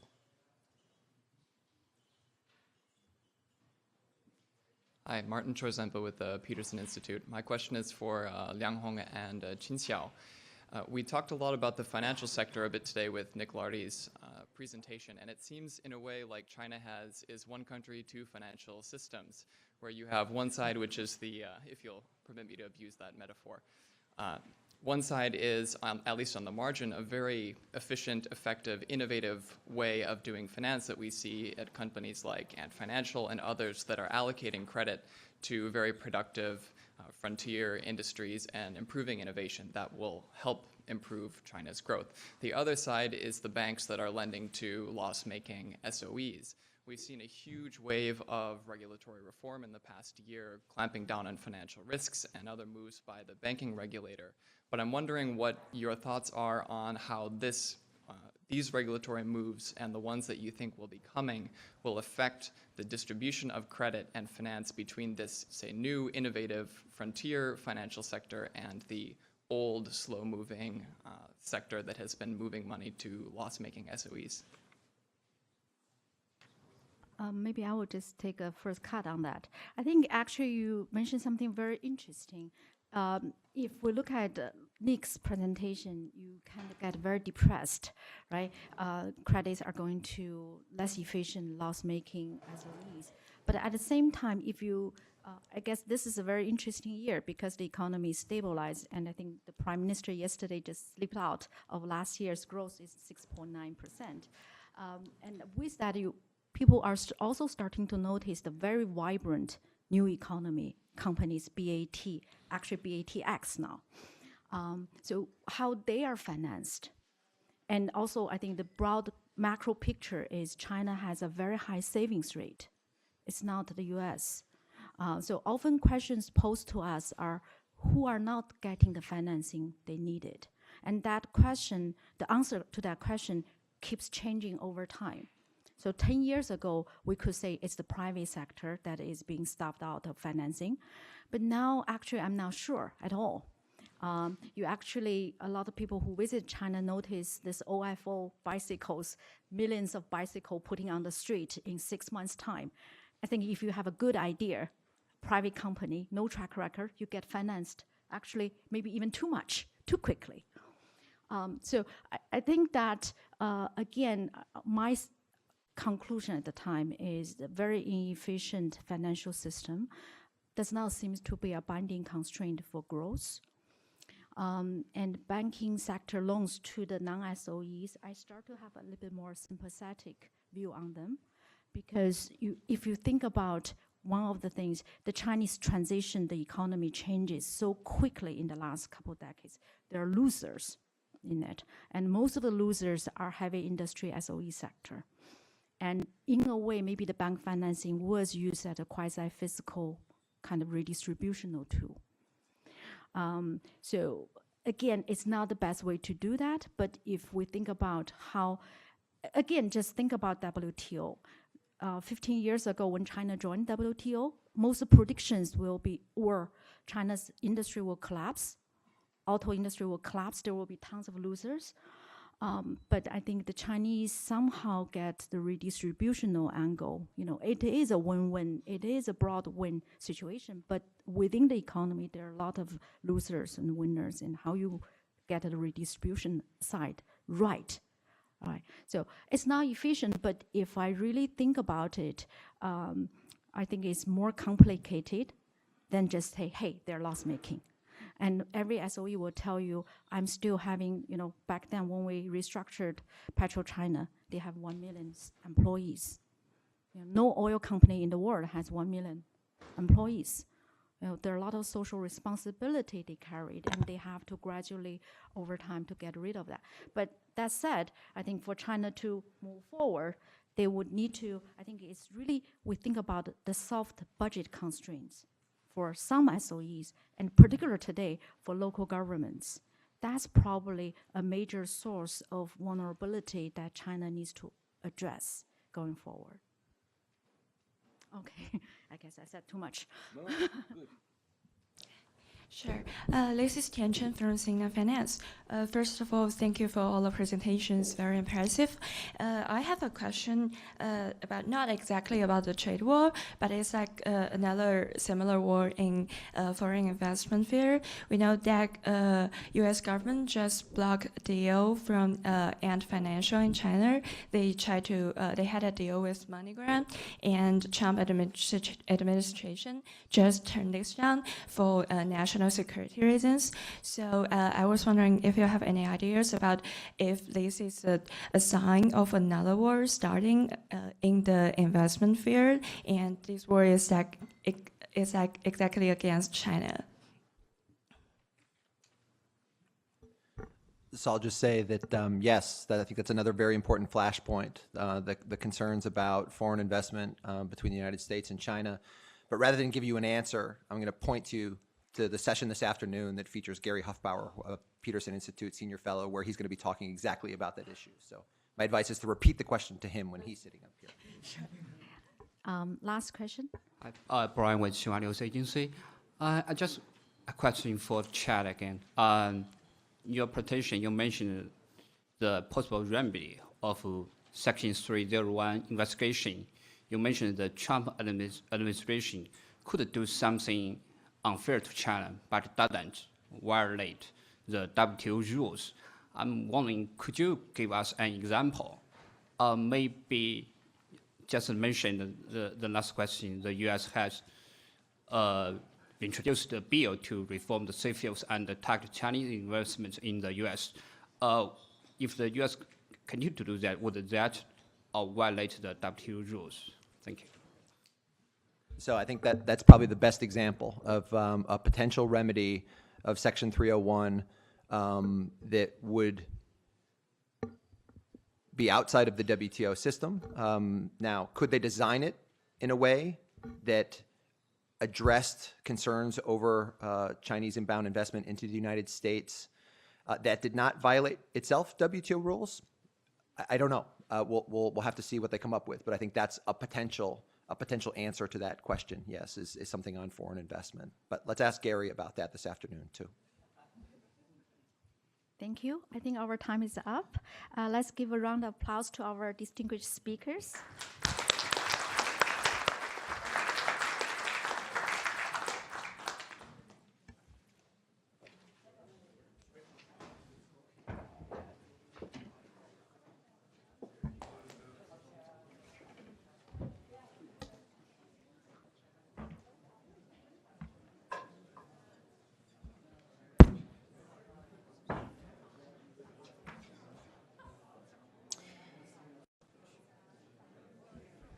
Great. So, ladies and gentlemen, do refill your coffees, but we're going straight to the next session. Can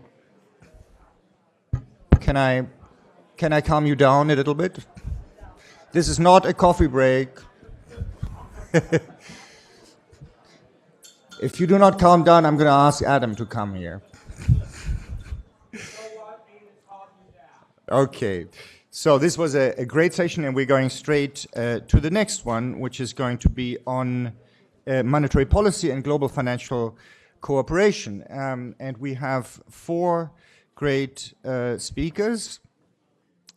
Let me quickly run through them, even though Adam already introduced them today at the beginning. So we have Dong He, who is CF40 invited member and deputy director of the Monetary and Capital Markets Department of the IMF. Before that, he was at the Hong Kong Monetary Authority in a very senior position. And before that, he was at the IMF. He left in 2004. And you're going to see this is a running theme throughout this session. So actually, Adam Posen is going to be a bit of an outlier on this panel.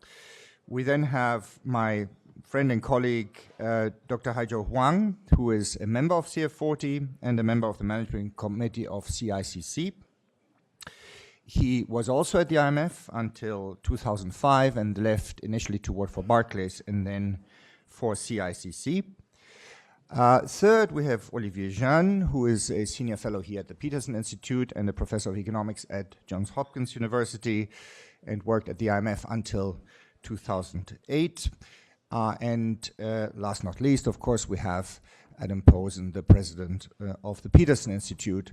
So, the little anecdote is that, not only do 3 of the 4 panelists have this IMF background in common, but we actually all overlapped at the IMF, and 3 of us, I'm now counting myself as part of the panel, we're actually in the same division, the Strategic Issues Division that was created in the research department to bring strategic thinking to macro issues such as monetary policy. And so we are going to see the fruits of that human capital investment today at the panel. Now, since I believe most of us have a PowerPoint presentation, I'm not going to ask you to actually join the podium until later. And please just step up in the order which is in the program. You each have 15 minutes. Dong, please.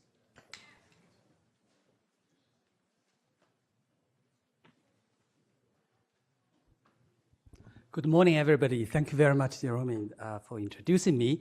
I'm very pleased to be here this morning, and of course, thanks very much to CF40 and PIIE for inviting me.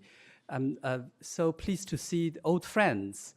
Adam actually chided me for having not participating in PIIE events, and so this is the time to make up, and I hope I will be able to make it up later too. Now, today I'm put in the panel to speak on Chinese monetary policy and the global financial cooperation, but I'm not going to speak directly on Chinese monetary policy. That's a subject, of course, I was extremely interested a few years back, but since I returned to the fund, I've been in a functional department. So today I'm going to share with you a framework, how to think about the role of monetary policy, particularly in tackling financial vulnerabilities. So I think that's an issue that's going to be of central concern in China in considering monetary policy in the period ahead. So the framework that we have been working on and it was published in October last year in the Global Financial Stability Report on thinking about financial conditions and growth at risk, in my view, would be a very useful framework to guide monetary policy discussions in many countries, including in China.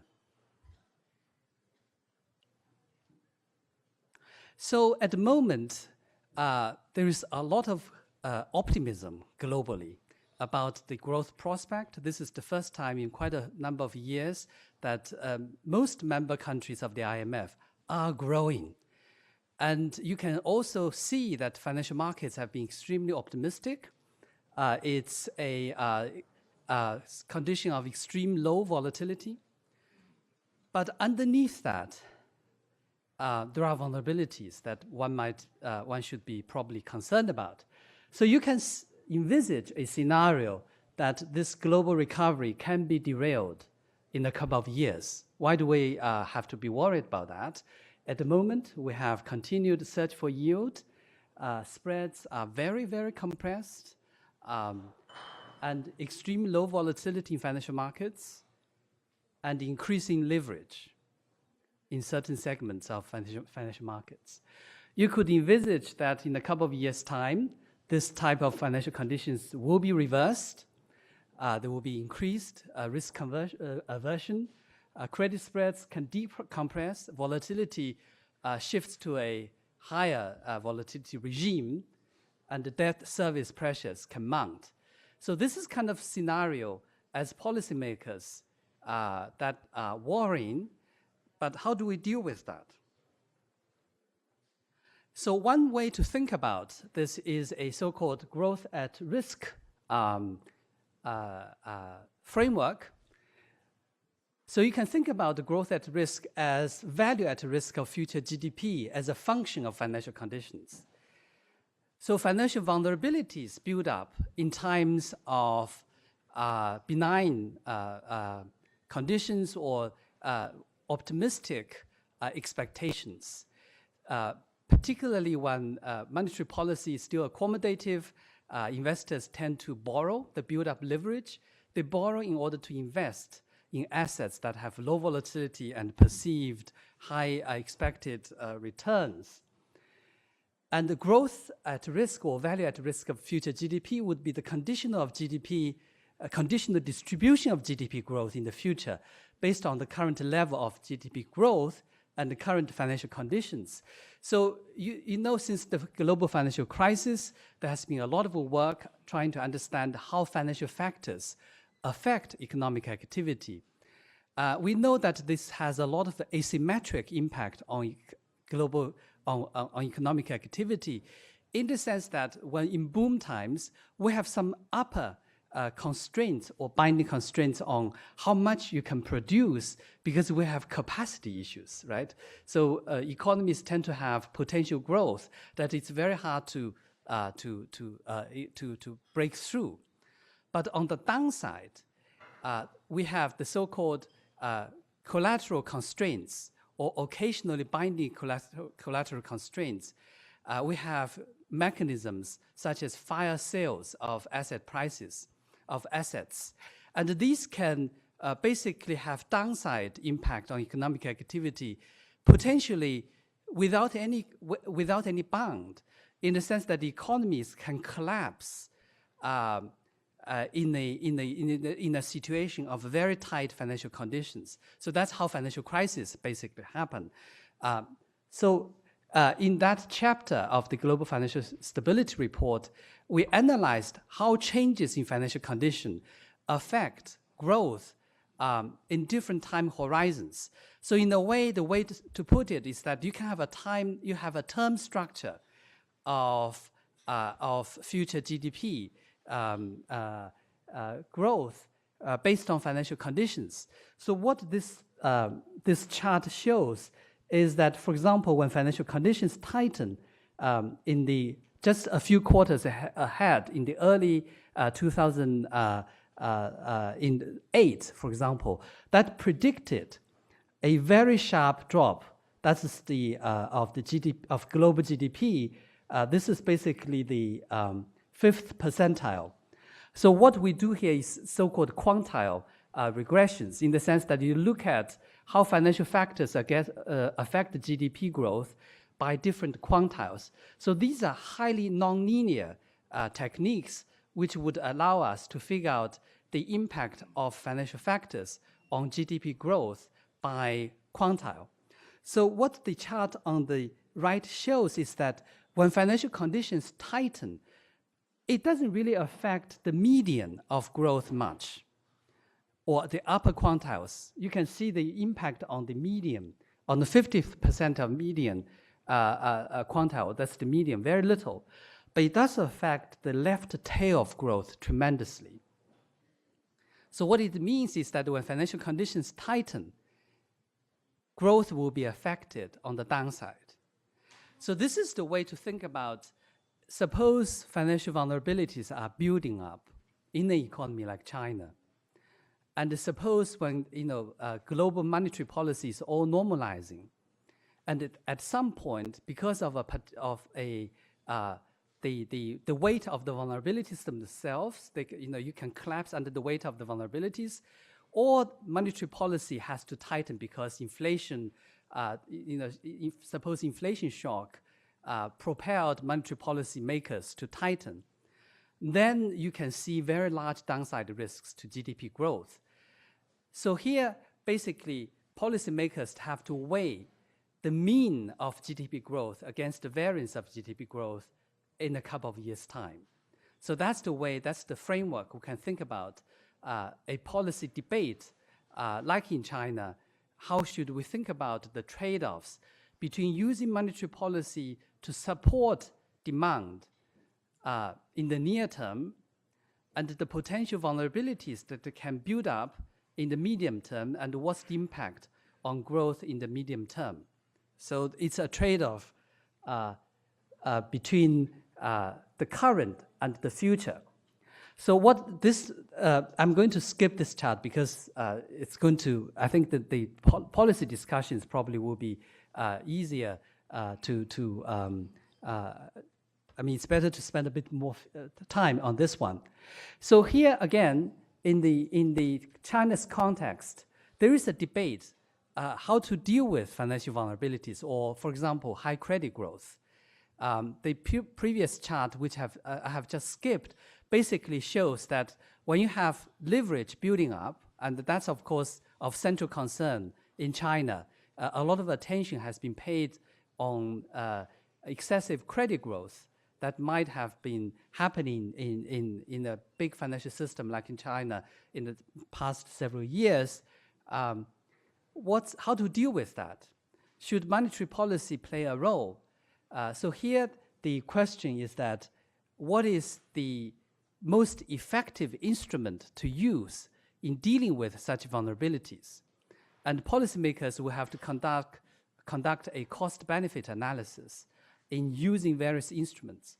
So the instrument here in comparison, of course, is macroprudential policy. So how do we think about the role of macroprudential policy vis-a-vis monetary policy? So what is the difference? The macroprudential policy, of course, use primarily prudential instruments, such as capital buffers, or borrower-based instruments such as loan-to-value ratios, loan-to-income ratios, as compared to monetary policy, which uses, in advanced economies, of course, uses instruments such as short-term interest rates. In countries like China, you have multiple instruments for monetary policy purposes. Here, an analogy to understand the difference between monetary policy and macroprudential policy is how do you treat cancer? When you have cancer conditions, do you use chemotherapy or you use targeted therapies? So these days, with medical advances in medical technology, you can have a very targeted treatment of cancer cells in early stages of development. So these technologies allow you to treat cancer cells without damaging the healthy cells. Now, chemotherapy, of course, are much more powerful, but they also have the effects of damaging the healthy cells. So the difference is that macroprudential policies work on the assumption that the different cells of the financial system have different interest rate elasticities. So when you use interest rate system-wide, that may not be as targeted as using this target therapy. So macroprudential instruments aim to create differential shadow interest rates within the financial system. Whereas monetary policy or interest rate policy sets a uniform risk-free interest rate for the entire economy and gets into all the cracks. So if you are familiar with the debate, that's the framework one can think about. Now, there's growing interest in the effectiveness of macroprudential policy, and we have done some extensive work analyzing what are the useful instruments. So what we have found is that if you use instruments such as capital buffers to build up capital buffers in good times, that would allow you to have the cushion, to cushion the impact when financial conditions tighten.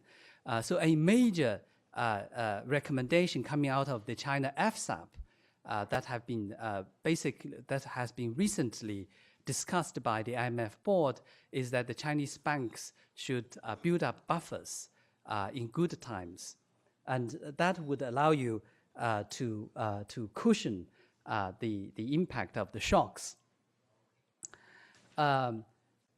Ability to contain procyclical dynamics between asset prices and credit also differs across tools.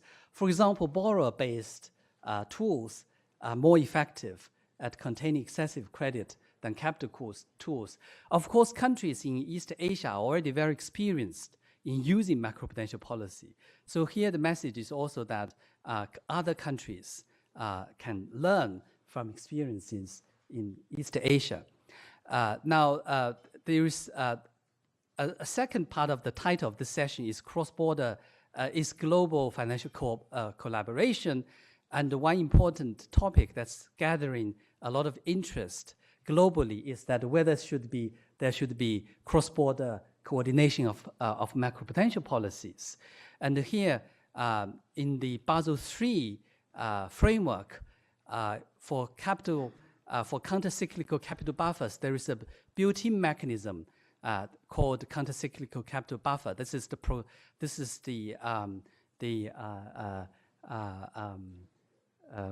there's a built-in mechanism for cross-border coordination of capital buffers. That's the reciprocity requirement of Basel III.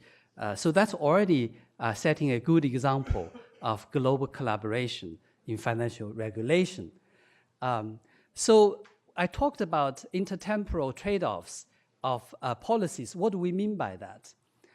So both macroprudential policy and monetary policy work on financial conditions. I use a quote by Professor Kocherlakota back in 2013 to illustrate this point, which is a good way of describing the policy trade-offs facing policymakers like in China and other countries. That is, policymakers, monetary policymakers will need to confront an ongoing probabilistic cost-benefit calculation. So what do we mean by that? On the one hand, raising real interest rate will definitely lead to lower employment and prices. So we know that, that if you tighten monetary policy, that would lead to lower employment prices in the short term. On the other hand, raising real interest rates may reduce the risk of a financial crisis, a crisis which would give rise to a much larger fall in employment prices in the medium term. So the committee has to weight the certainty of a costly deviation from its dual mandate objective of against the benefit of reducing the probability of an even larger deviation from those objectives. So what do we get out of this kind of analytical thinking? So generally, in the IMF, we believe that the trade-off is less severe for macroprudential policy. See, most of the times, macroprudential policy should be the instrument to be used to deal with financial vulnerabilities, like excessive credit growth in the country like China. But this is not static. This is not a recommendation, irrespective of the state variables or the financial or the current state of the economy. So this trade-off would favor monetary policy under certain circumstances. So the benefits would grow relative to cost when there's very rapid credit growth, there's very low unemployment, and there's very strong balance sheet, and there's a very high probability of crisis. So under these circumstances, then there is higher benefit attached to the use of monetary policy to deal with financial imbalances. So this is an ongoing cost-benefit analysis or cost-benefit calculation that monetary authorities would have to do in order to have a scientific basis to do monetary policy. So let me stop here by summarizing the main message of the report, of the Global Financial Stability Report. This does not only, this applies to globally, it's not specific to China. So this is a period that's characterized by very calm conditions. Financial markets are booming. There is a lot of investor optimism. So conditions appear calm on the surface, but vulnerabilities are building underneath. So this is typically the seeds of financial vulnerabilities tend to be sowed in periods like what is now very calm period and very accommodative monetary conditions. And these conditions could put growth at risk in the sense that if financial conditions do in the end reverse, then we could have very large-sized downside risk in the sense that of the lower quartiles, lower quantiles of growth distribution.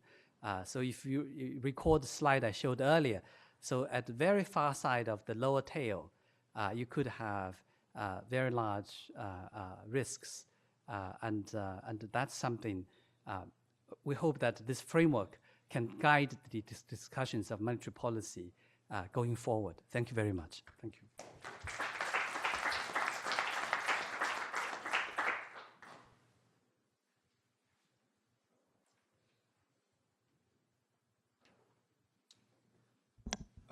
It's a great pleasure to be back to the Peterson Institute and see many friends, especially to be panelist with Donghe. He and I joined the same department, Monetary Exchange Affairs, back in 98. And then, of course, with Olivier and Jeremy, we worked together in the strategic issues division that was created by King Rogoff at the time. And of course, working together with President Adam Paulson, it's a really great pleasure over the years, So I think that I'm going to directly comment on monetary policy in China. Donghe gave a presentation on whatever will happen in the universe in a way, or maybe we should watch for risk in the moon. Yeah, but anyway, I want to figure out something that's directly related to China, especially on monetary policy perspective. Before monetary policy, I just want to mention that, I just want to tell you a story in a way. This is often the line when I start to make a presentation in front of my clients.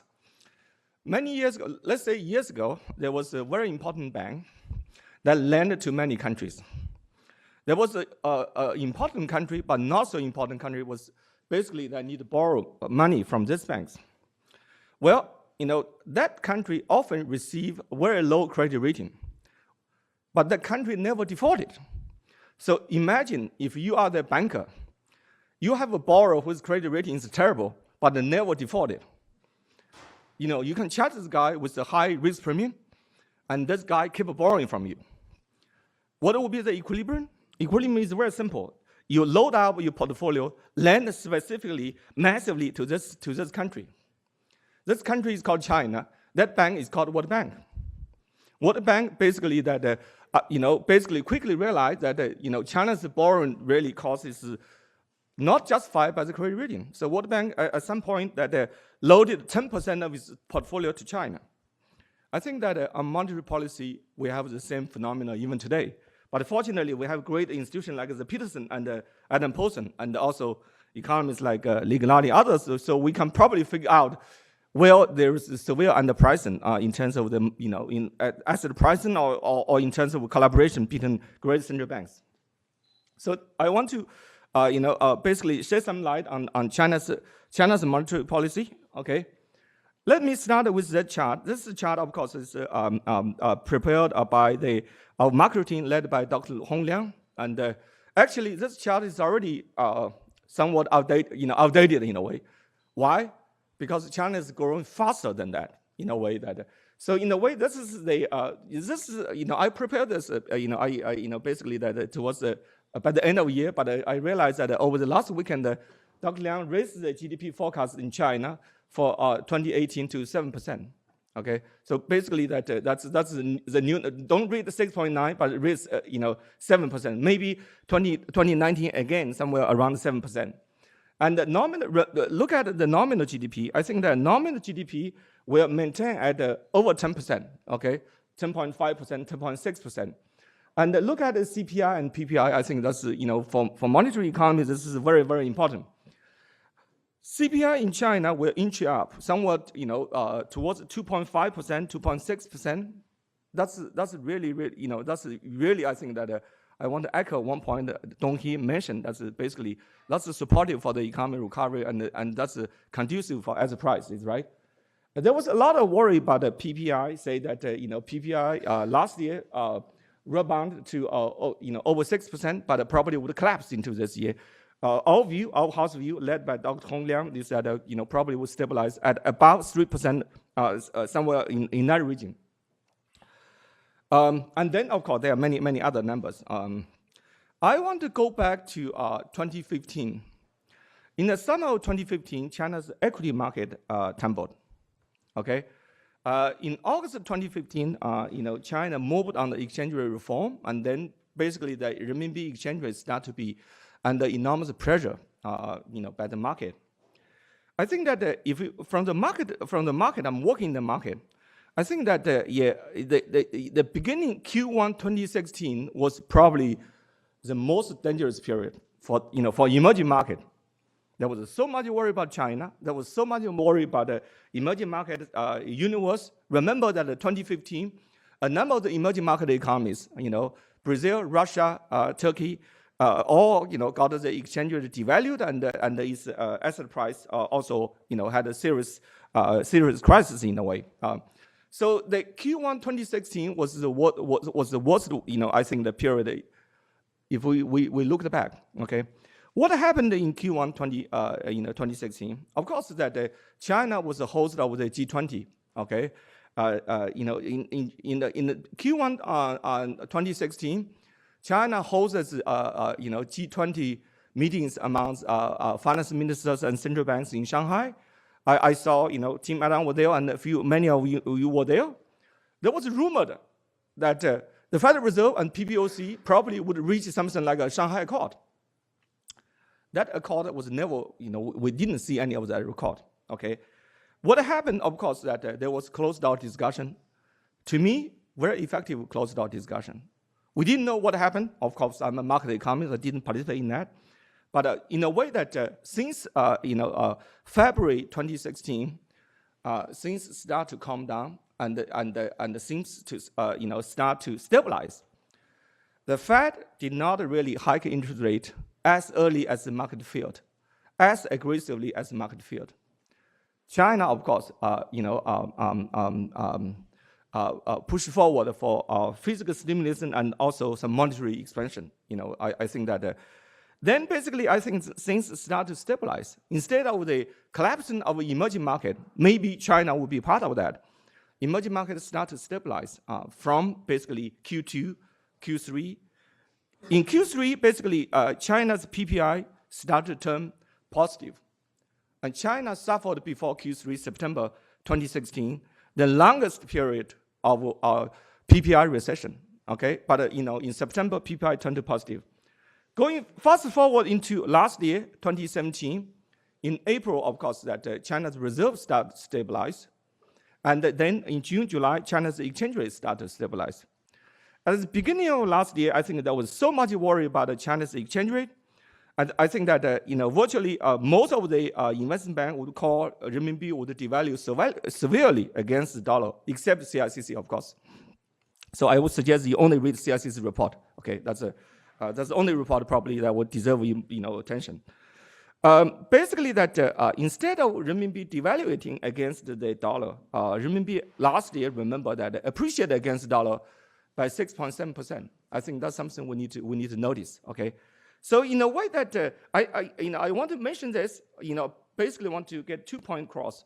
Number one, okay, there is severe misunderstanding about China still, but thankfully to people like Nick Lardy, Tim Adams, and Adam Posen, and also many in this room, I think that things are improving, but that's not enough. Okay. Secondly, I think that international cooperation, coordination would be important. I think that's really the key. That's the first point.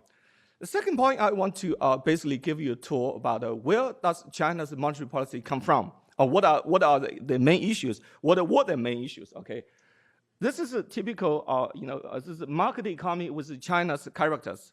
Okay, you read the Chinese character, you understand this better, but you probably don't need to read the Chinese characters. Yeah. This basically the point I'm trying to make is that there is a major turning point in China in a way. That's 2015, 2005, let's say that. Before 2005, after 2005, things changed dramatically, okay? Before 2005, in a way that if you think about it, I recently wrote a paper, okay? I was commissioned by a government agency to write a short piece, say, comparing China's monetary policy with the United States, with the world. Then I noticed that I will be happy to send you the English edition, maybe in a couple of weeks' time, but basically, I noticed that if you think about a turning point, the turning point is 2005. China was accepted to WTO in 2001, and then basically that China's exports started to grow, and Dr. Liang mentioned about that. So before 2005, in a way, if you think about it, the Chinese economy was more closed economy to some extent. Okay, China's economy had not much to do with the rest of the world. Okay, that's the key point. I think that's the point. So China was using its own instrument. Okay, basically pretty much it's like a direct lending rate. The lending rate was basically the key instrument. So after 2005, I think that if you notice that basically that China's monetary policy is, China become much more open economy. To some extent, China would have to shifted towards instrument, okay, indirect monetary policy instrument. Here I plot the bank's interbank market rate. If you look at the interbank market rate and the Fed fund rate, after the 2005, actually there is more close correlation than before. Okay, so as China moved towards a more open economy, of course that things change, and China interact with the rest of the world. In particular, China was so much affected by the U.S. I think that's the key point. Okay. around that time, of course, and especially after 2005, basically China started to build a massive amount of reserves. So in addition to interbank market rate, the reserve requirement ratio become a key instrument. Okay, so that's on the right side. I plot the reserve requirement ratio adjustment. So in a way, at that time, that there was China export growth so fast, there was so much inflows of foreign reserve. Okay, that need to be sold to PBOC, and then basically that there would be too much liquidity that would be flooded into the market. So PBOC would use reserve requirement ratio to lock up the liquidity. Those basically pretty much is the instrument. If the reserve, if capital inflows wouldn't go that high, PBOC basically lower the reserve requirement ratio. Okay, otherwise PBOC would hike reserve requirement ratio, and then of course with a little control on basically credit growth and so on and so forth. So in a way that I would think that if you think about the regular channels on monetary policy, typically we talk about the credit growth, forex channel, asset pricing channel, or including housing channel. I think that pretty much in China, credit channel, I mean, then there is more kind of direct control of the credit channel through reserve requirement ratio. And in a way that the forex channel affect China not through pricing, but through the accumulation of reserves and how to handle that reserve. Or if China would need to convert all the reserve into domestic currency lending, and often that there will be too much credit growth into the economy. I think that's what was the problem China was facing. Okay, I think that's where China is coming from. Okay.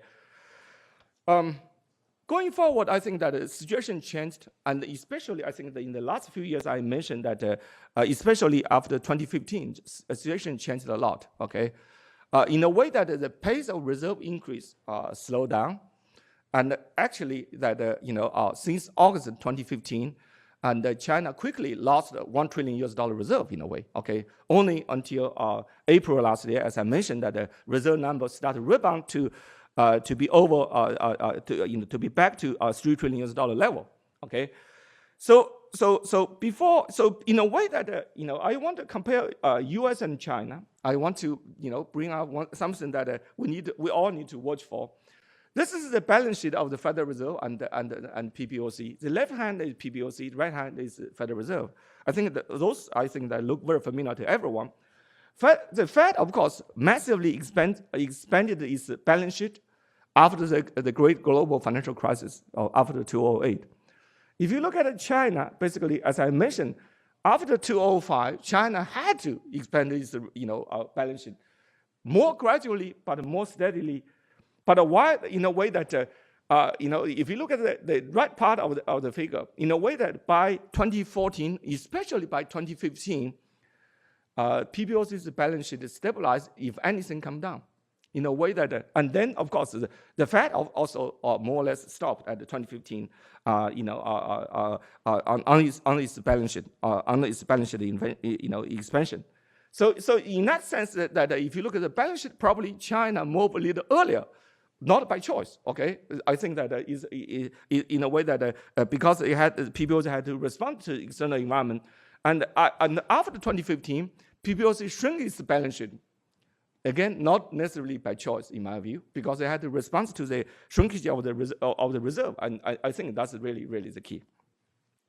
So going forward, I think that remember that as I mentioned that at the critical point of 2015, August 2015, renminbi start to be start to depreciate, or at least to face pressure of depreciation in the marketplace. So basically that in a way that when the Fed was ready to hike interest rate, what else can PBOC do? Not so much. PBOC's instrument would be so much constrained by the Fed in a way. Imagine if you have an emerging market economy whose currency is under pressure of depreciation, dollars start to hike interest rate, Federal Reserve start to hike interest rate, you have to follow. Okay? If you don't follow, you will be under even more severe depreciation pressure. Fortunately, after 2 years of hard working, okay, I think that as I mentioned that China's reserve started to stabilize in April last year, and also that China's exchange rate, renminbi exchange rate start to stabilize, and if anything, in the second half of the year, appreciate meaningfully against the US dollar. So I think that PBOC start to gain new freedom in conducting its monetary policy, especially on its interest rate. Remember that in March last year, when the Fed hiked interest rate the first time for the last year, PBOC had to follow by increment, let's say, in the interbank market of 20 bips. The Fed did 25, PBOC did 20. In June, when the Federal Reserve hiked again, I think that PBOC didn't do much, left it pretty much on the interbank market. So I think that's a newly gained degree of freedom. I think that the market expects the Fed probably would hike 3 times this year. CICC's call is Fed probably would hike 4 times, 100 bips this year. That probably would put more pressure on some part of the emerging market, especially those emerging markets that borrowed in dollar terms, and also that is exchange rate is under pressure. Fortunately, I think in case of China, I think as I mentioned, this, because China has this newly gained a degree of freedom, I think that PBOC will not need to follow that too. I think that's something. Jeremy flagged that I have 2 more minutes, so I want to talk about a very important point that Dr. Liang already mentioned. If you think about China's monetary policy going forward, also think about the collaboration between China and the Fed and the ECB, Bank of England, and other major central banks. I think we need to think about where the Chinese economy is going. Okay, Chinese economy is in critical transition. Okay, very importantly is that the new economy phenomenon is the new economy become more and more important. Legally, focus rightly on the credit growth or credit allocation to SOEs. That certainly is a very, very important issue. But I would argue that as the new economy is emerging in China and is playing more and more important role, in a way that the credit channel in China will become less important, at least on the margin. Okay, so you would think that the capital market development, direct financing through equity financing, especially, that will become more important. Though many of the new companies in China, including Alibaba and Tencent, they didn't really borrow that much from the banks. Okay, I think if you think about the new great economies in China, most of them were financed through equity market, and some of them were listed in New York Stock Exchange or in Nasdaq. Okay, I think that's very, very important. I think that means that in a way that probably will free up PBOC in its conduct of monetary policy, i.e., focus less exclusively on credit channel, but focus more on asset pricing and some other parameters. Okay. Secondly, of course, that I think that the economy is in transition. The economy is shifting very much towards consumption-based. Dr. Liang mentioned this clearly. Credit lending. Well, let's say that consumer borrowing in China, which is one area. If you think about where China needs to do deleveraging, if you think about one area China can continue to leverage up, of course, it's consumer financing. China's household saving is huge. And the household, debt to borrowing, total amount of debt by household to GDP is about 30%. Okay, US is reached 100%, and then over the last few years come down to about 70-80%. Even good Germans, in Europe is about 70%. So so I think that there is, as China's economy shifted more into consumer consumption, I think that there is room for leveraging up in that specific area.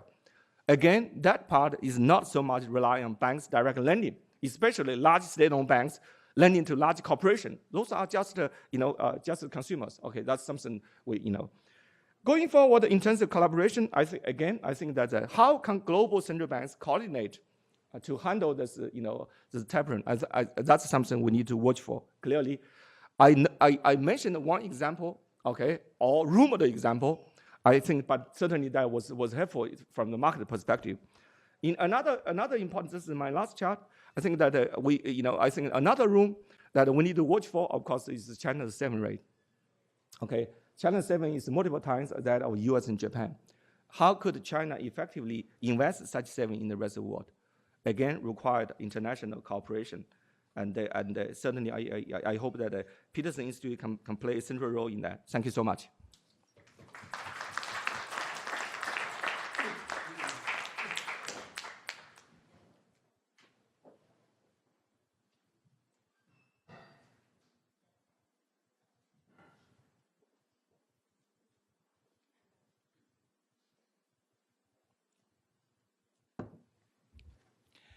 Thank you for inviting me to participate in this panel.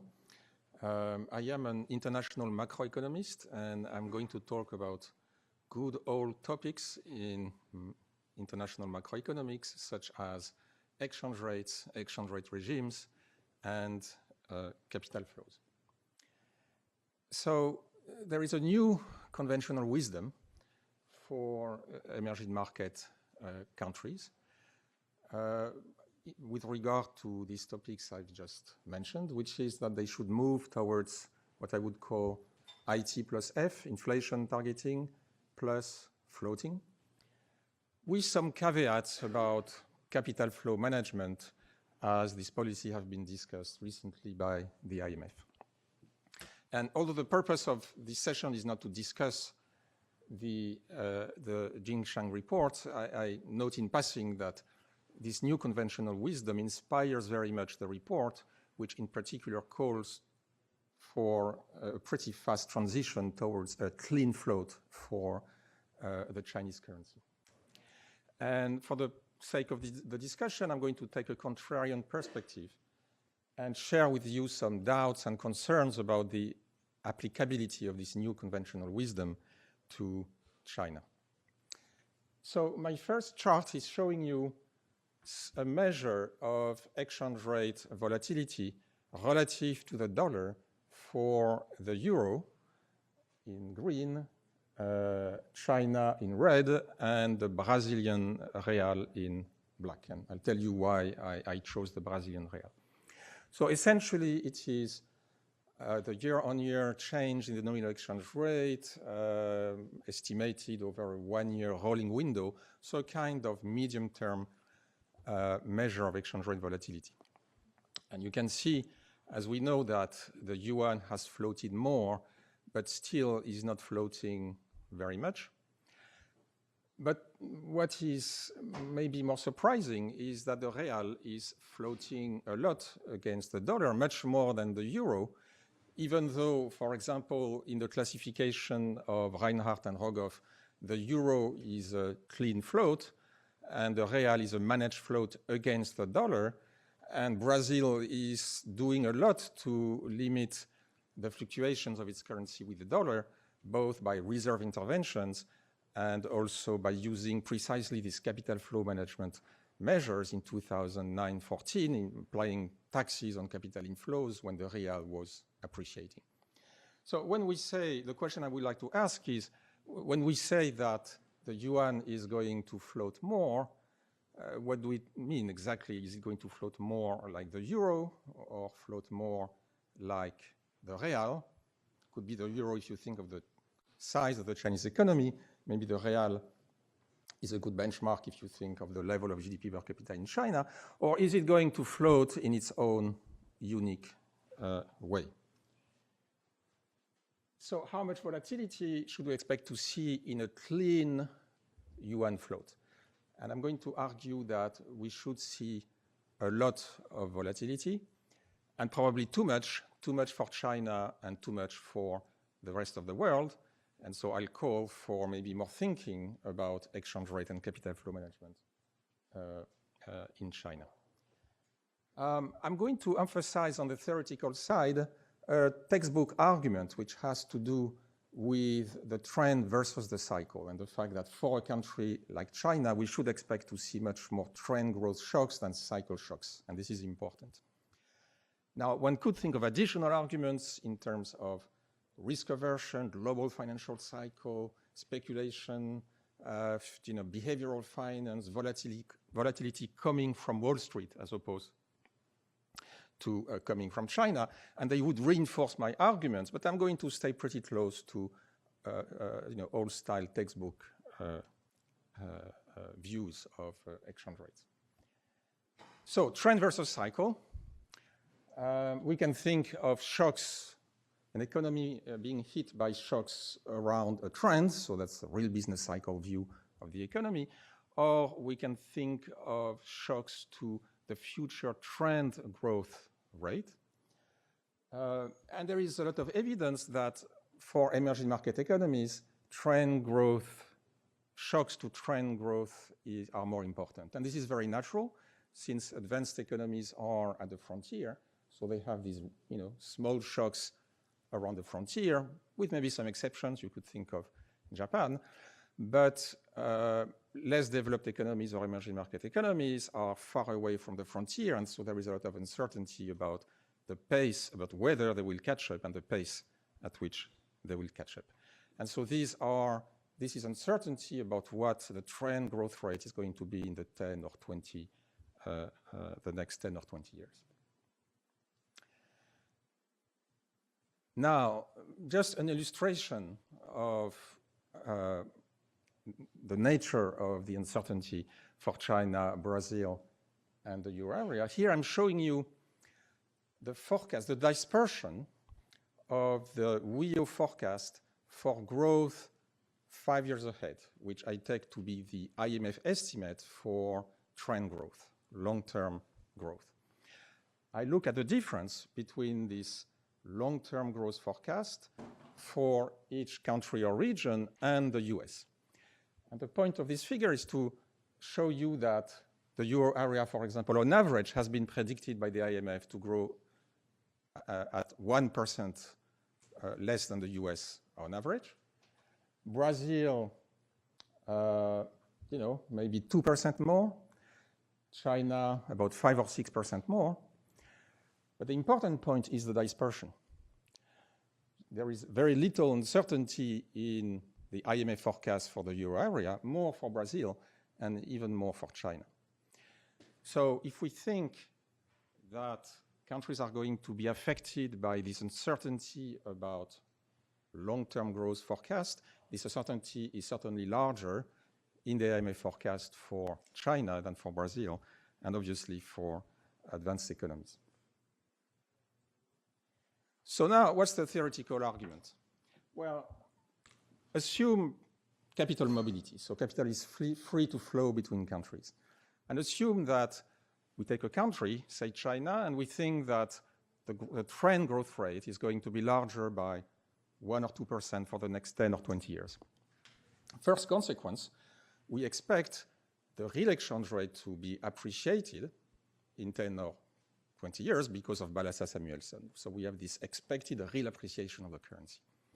And on top of that, we also expect an interest rate differential that's going to widen in favor of China. Why? Because there is a relationship between growth and interest rates. So absent capital flows, there would be an excess return in China due to, first, the expected appreciation of the currency, and second, to the higher return in China. Now, of course, with capital mobility, capital flows are going to arbitrage that, and what you will see is, in response to this change in expectation, large capital inflows and an appreciation of the currency. So this is why you should expect shocks to the trend growth rate to have much larger impact on capital flows and exchange rates than kind of real business cycle fluctuations that are the main shocks for advanced economies. It's a kind of Dornbusch overshooting result in real terms. So this leads to a first problem, which I would call the premature appreciation problem. Now, assume that for a country like China, suddenly you expect very fast convergence, okay?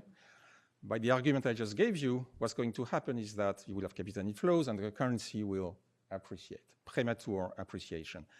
Assuming capital mobility, it really comes from capital mobility. But then can you have the high growth if you have the premature appreciation? Probably not. So there is a tension here between capital mobility and actually realizing expectations of very high growth. China, it was not a problem for China in 1995, for example. Why? Because even if you expected very high growth and you expected these very high excess returns to be there, and they were there, capital was kept out through very strict controls. But looking forward, it is more and more going to be a problem for China in proportion with its liberalization of the financial account. So that's the premature appreciation problem. I asked, well, maybe it would be interesting to go back in history and look at the Asian countries that caught up, that grew very fast, like China did. And what this chart is showing you is the path of the ratio of GDP per capita for a few Asian economies to the US level. So you have China, you have Japan, South Korea, and Singapore. And I went back in time to look at the year in which these countries were at the same level relative to the US as China was in 2010, and this is year 0. And you see all these countries were growing pretty fast before year 0, not as fast as China, but close, and continue to grow pretty fast. So in some sense, this chart supports the notion that China can continue to grow very fast. But the interesting thing is, what was the financial account regime and the exchange rate regime of these countries at the time? So at the time, mean 1956 for Japan, 1983 for South Korea, 1969 for Singapore. And you can go and look at different measures, the Chin-Ito index and others. The capital account of these countries at the time was actually pretty closed, much more than it is now, including Singapore, which opened and became a financial center, but a good 10 years after that time. So this premature appreciation problem is not contradicted, at least, by the experience of fast-growing countries. The other problem is volatility, and here I'm reporting the yuan per dollar exchange rate in the past 3 years, so 2015 to 2017. And starting at the beginning of 2018, I'm showing you the range of variation that one should expect, assuming that the Chinese currency knows the same volatility as the Brazilian real. And so I'm showing you the 50% confidence interval and the 90% confidence interval. And I would say it's a conservative estimate in the sense that, as I told you, actually Brazil does not have a clean float, it has a managed float, and Brazil has less trend growth shocks than China. So I would say it's a conservative estimate for what you would observe if China had a clean float starting now. And you see that these ranges are very high. So on the one hand, assume everybody becomes very optimistic about growth in China, it's going to be 10% for 20 years, then you would have very large capital inflows, and maybe according to this chart, the exchange rate would go to 4 or 5. But then if the exchange rate were at 4 or 5, do you think it's credible that China would have such a growth rate? Probably not, and that's the premature appreciation problem I pointed to. But then look at the other side. Assume that you have capital outflows and a weak currency. Exchange rate like 8 or 9, I mean, going back to 8 or 9, is part of the range. And do we think that it would be, I mean, what would be the implications of that for the global trading system? For, I mean, going back to the considerations that Chad was mentioning in the previous session. So clearly there, the unique size and trading integration of China would have global consequences. So to conclude, I wanted to make basically one point, and this is that both data and theory suggest that a clean float for the Chinese currency would imply a very volatile currency with adverse implications for China, but also probably unsustainable implications for the global trading system, so multilateral implications.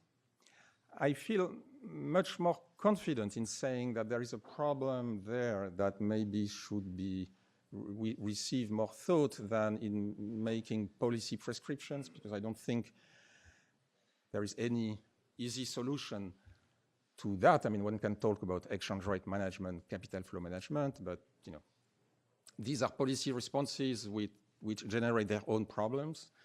So I would conclude on that, inviting more thought on exchange rate management, maybe taking the form of what John Williamson at the Peterson Institute was proposing, target zones, and also maybe forms of capital flow management that would be stronger and more persistent than many economists, in particular in China, maybe have in mind now. Thank you.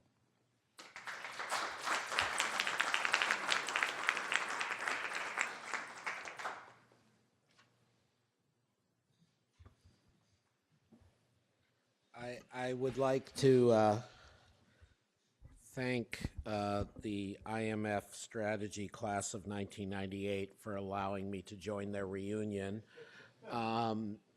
It's always, this is a very good, distinguished panel, and it's always particularly daunting to follow on Olivier Jean, who has such clarity of thought.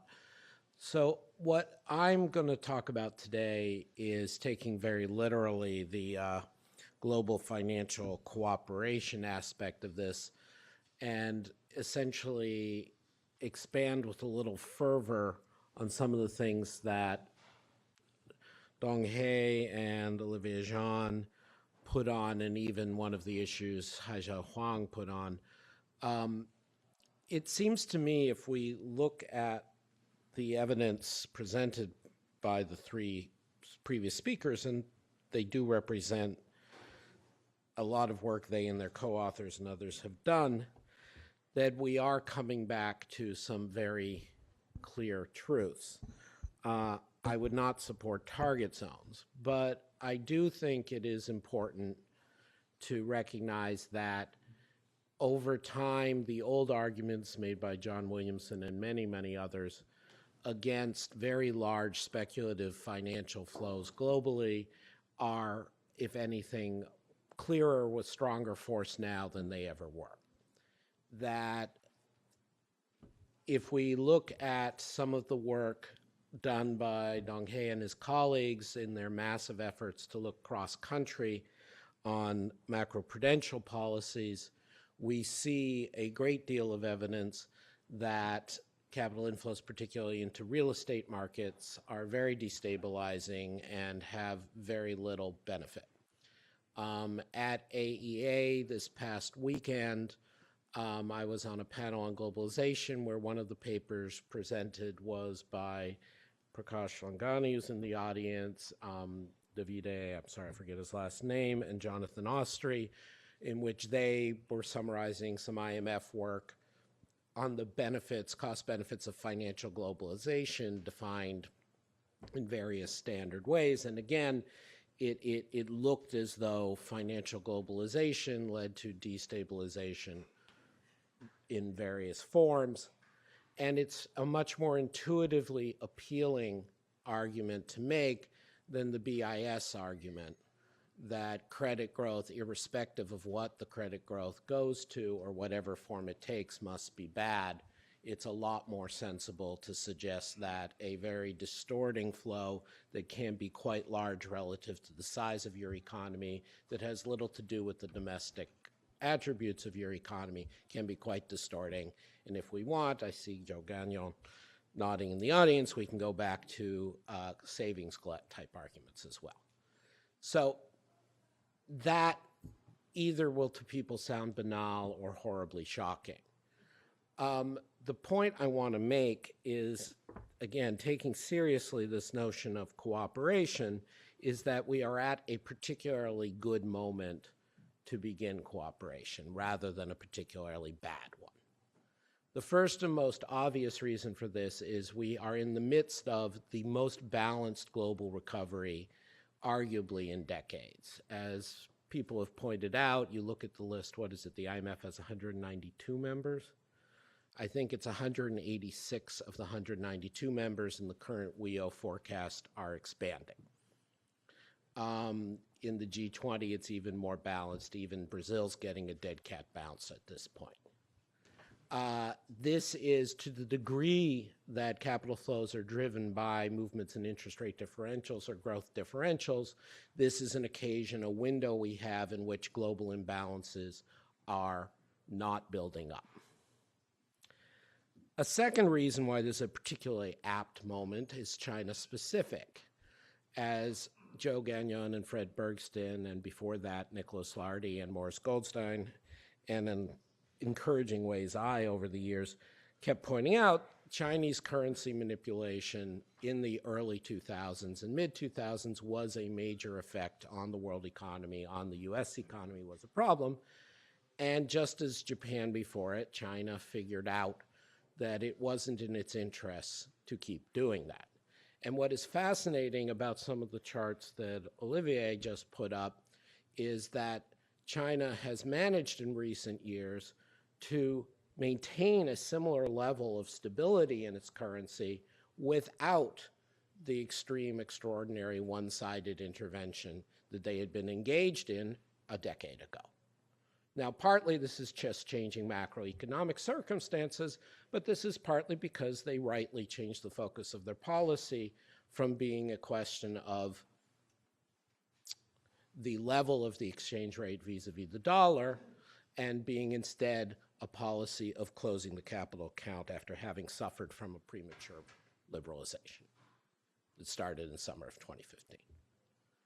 So, and finally, as some of my colleagues have pointed out in other venues, including Nicolas Veron, we live in a world where the Trump administration, among the many other things it's doing, does not seem to have a horrible interventionist agenda for international financial cooperation the way they do in some other areas like trade, as Chad Bown has pointed out.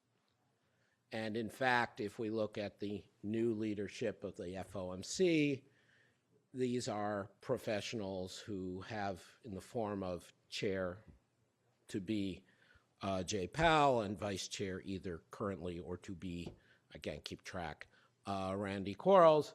These are professionals who have constructively contributed to international financial negotiations and coordination in a loose way, at least, for many years. So, and then finally, if we wish to invoke our colleague Bill Klein's fundamental equilibrium exchange rate estimates or other measures, we do not have the kinds of severe currency misalignments that we have seen at various points in the past. Again, different measures can go, but there's nothing akin to the late 80s or the mid 2000s in terms of exchange rate misalignments among the major economies. So this actually seems like a good moment if we're going to get anything done in international monetary and financial cooperation to do it. Okay, what is it we should get done with this moment? So I would suggest there's 2.5 priorities. And this relates to my own, we each have our hobby horses. Not everyone, like Olivier Jean, can come up with something brilliant every time. I have 2 things I've been harping on the last few years that I would like to carry forward. I'm not alone in these, but let me put them out there. The first is that the discussion over raising the inflation target has gotten into this ridiculous attempts to twist themselves into knots at the Fed so they can go from 2% to 3% and somehow not anger Congress. This is not quite fighting over number of angels on the head of a pin, but it's more in that direction given than all the heat and light generated. As I've argued, as Olivier Blanchard in more forceful terms perhaps has argued, there is a very good case, if you're going to bother moving the inflation target, at least move it up to 4%, at least get yourself some real room away from the zero lower bound. The reason I bring this up is it is an issue of international coordination. As I said at the Rethinking Macro conference we held a couple months ago, but which I think is particularly relevant here, one of the mistakes we made, at least I believe we made when writing books on inflation targeting, was we assumed that the inflation target should be changeable over time as economic circumstances change and as knowledge changed, but instead the inflation targets became like exchange rate pegs. Once people set them, they were scared to move them because once you start to move them, it looks like you're weak or you're signaling something.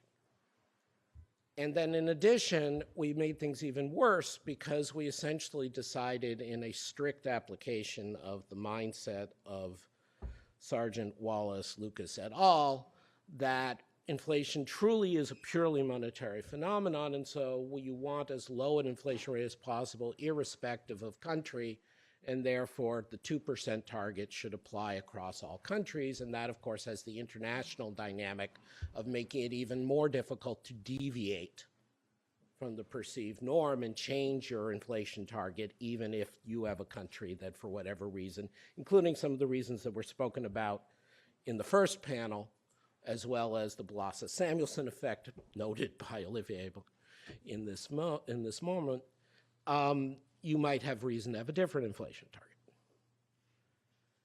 So I view this as a very fundamental missed opportunity and insufficient reaction to the zero lower bound problem and insufficient reaction to the problems with the inflation targeting regime. And as many of you know, there was a high-profile conference across the street at Brookings earlier this week, and many distinguished current and former central bankers took part, especially from the Fed. And again, it just failed to grapple, in my mind, with how badly we failed. Now, we had a very interesting discussion here yesterday of a recent new report on monetary policy where the author, one of the main authors, Ugo Panizzi, said, well, you know, let's look at this in the big picture. We didn't fail in the sense that, you know, the world blew up and everyone died. And I said, okay, that's good. Or we didn't fail in the sense that the failure was clearly on the monetary policy side rather than on the fiscal policy side. Okay, that's sort of good. But if we're really trying to design monetary regimes going forward, and we really believe the zero lower bound is a major problem, and we really believe there are asymmetries in the Phillips curve, as Joe Gagnon recently, among many others, has tried to document, and we really believe that, as in the case of Japan, that you're getting trapped in a low inflation equilibrium may not be a deflationary spiral, but has many other bad effects, and on and on and on. We need to really shock the system up. And the only way to shock the system up is to have some sort of coordinated rise in inflation targets, because otherwise none of the major economies will do it, and arguably the small economies are not going to do it because then the credibility blow they get is very high. And so I think a straight-up reflationary coordinated move in inflation targets is a fruitful avenue for monetary cooperation. The second area in which I think we can build on the insights of my three colleagues who spoke previously and other things going on is in the issue of macroprudential policy. And I want to very strongly associate myself with, not in the sense of claiming any credit for it, I'm just a consumer, but associate myself with the conclusions of the work that Dong-Hae and his colleagues at the IMF have done, that he summarized very well earlier, that essentially the way I would characterize it is macro policy is indeed superior to interest rate policy for dealing with financial problems and financial bubbles. It works if you're willing to commit in a very serious way to doing it with multiple instruments and sustained force, which is not an answer that satisfies everybody, because there are people who say, oh, no, the interest rate is the easy instrument and it's great. And there are people who say, well, I can't sustain it, I can't get in there. As I've said many times, and this relates very closely to what Dong-Hae said, I hate this image of monetary policy gets in all the cracks. The whole lesson of the financial crisis of the last decade was that the financial crisis creates cracks that monetary policy doesn't reach. If that wasn't the problem, if there weren't different shadow interest rates and different inabilities to substitute across markets, then counter-cyclical monetary policy would have much more effect on financial markets, and we wouldn't have this problem in the first place. It is fundamentally wrong-headed just from a basic logical point of view as well as empirical, to think in terms of interest rate policy. So you have to think in terms of macro-proof policy.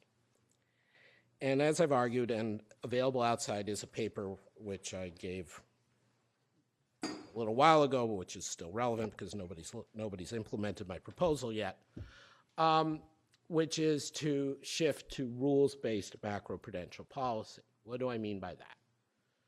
What I mean is, again, this is echoing something I said yesterday at a different conference, but try to belabor it and get it through.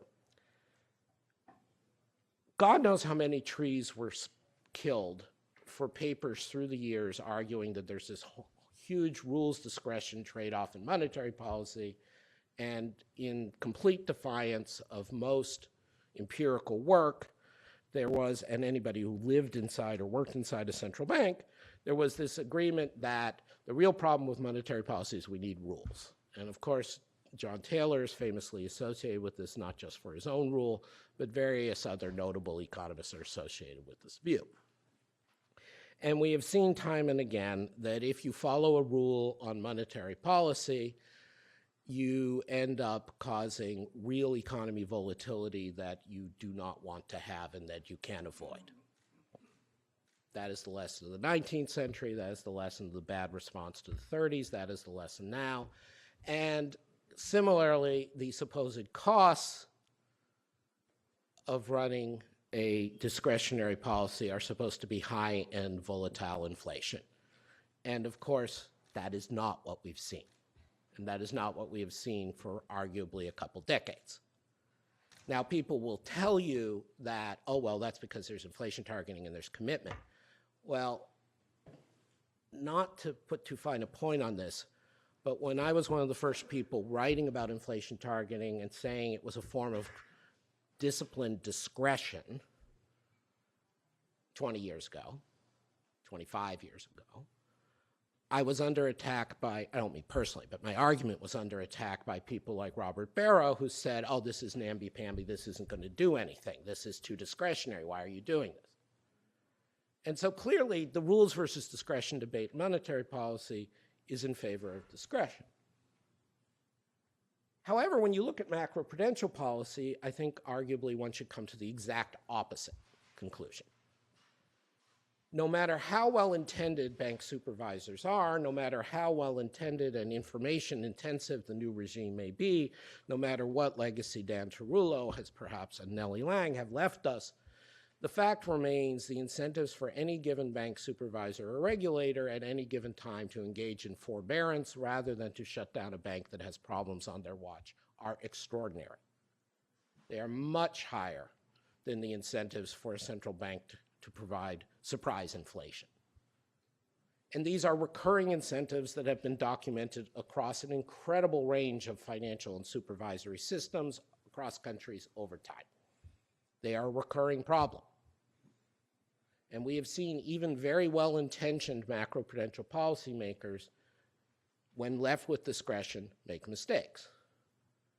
So Jaime Caruana and Jose Vinales, known to both of you, known to many of you, and who went on to become deservedly commended international public servants, when they were running the Bank of Spain during the big real estate run-up in the 2000s, they had some success, better than some of their counterparts, because they did provide some dynamic provisioning and stuck it to the big banks.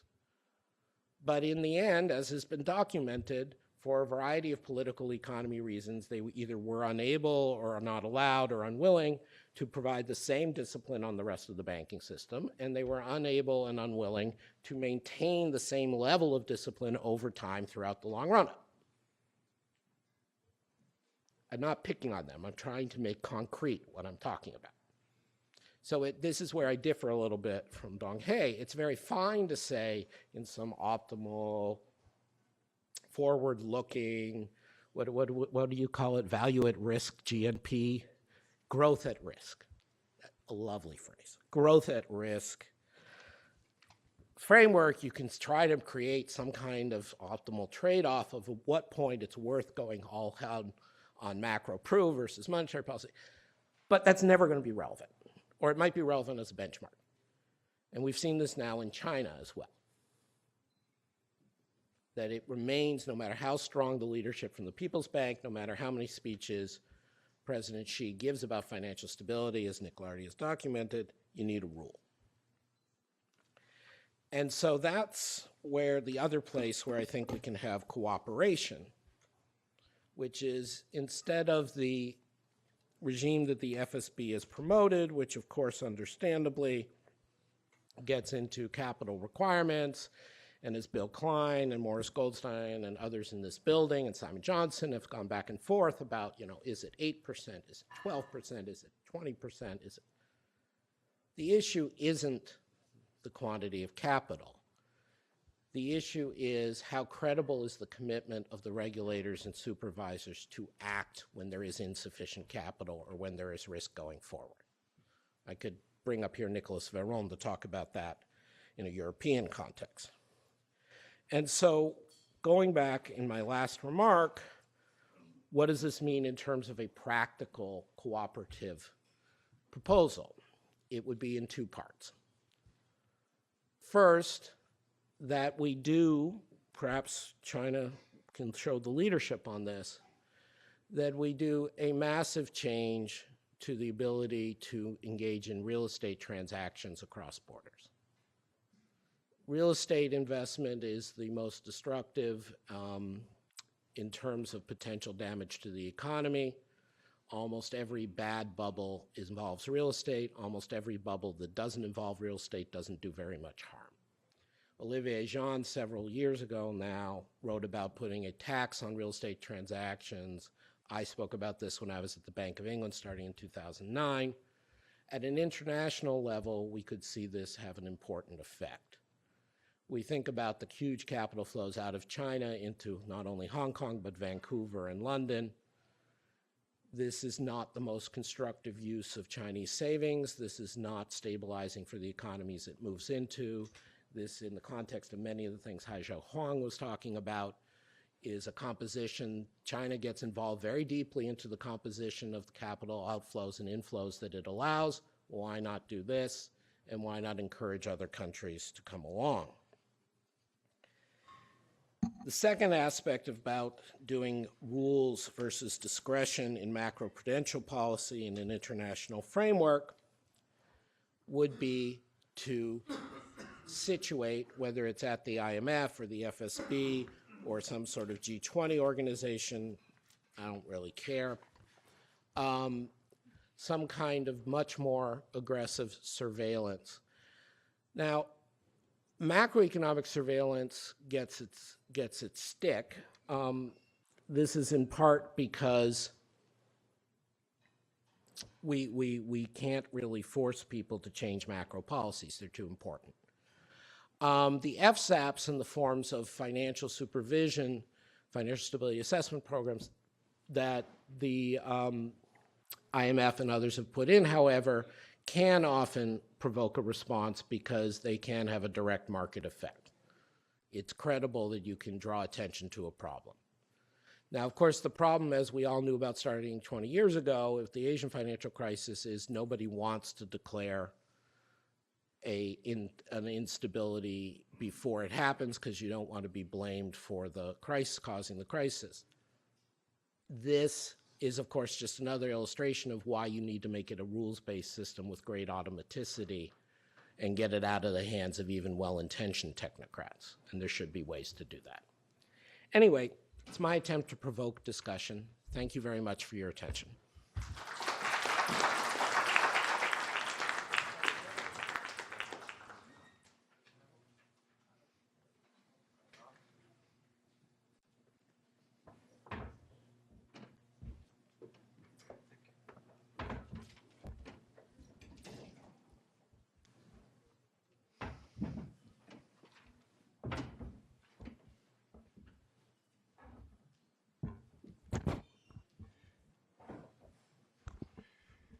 So this has been a great set of presentations, and I've been a bad chair, and the combination of the two is that we will only have about 10 minutes now for general discussion.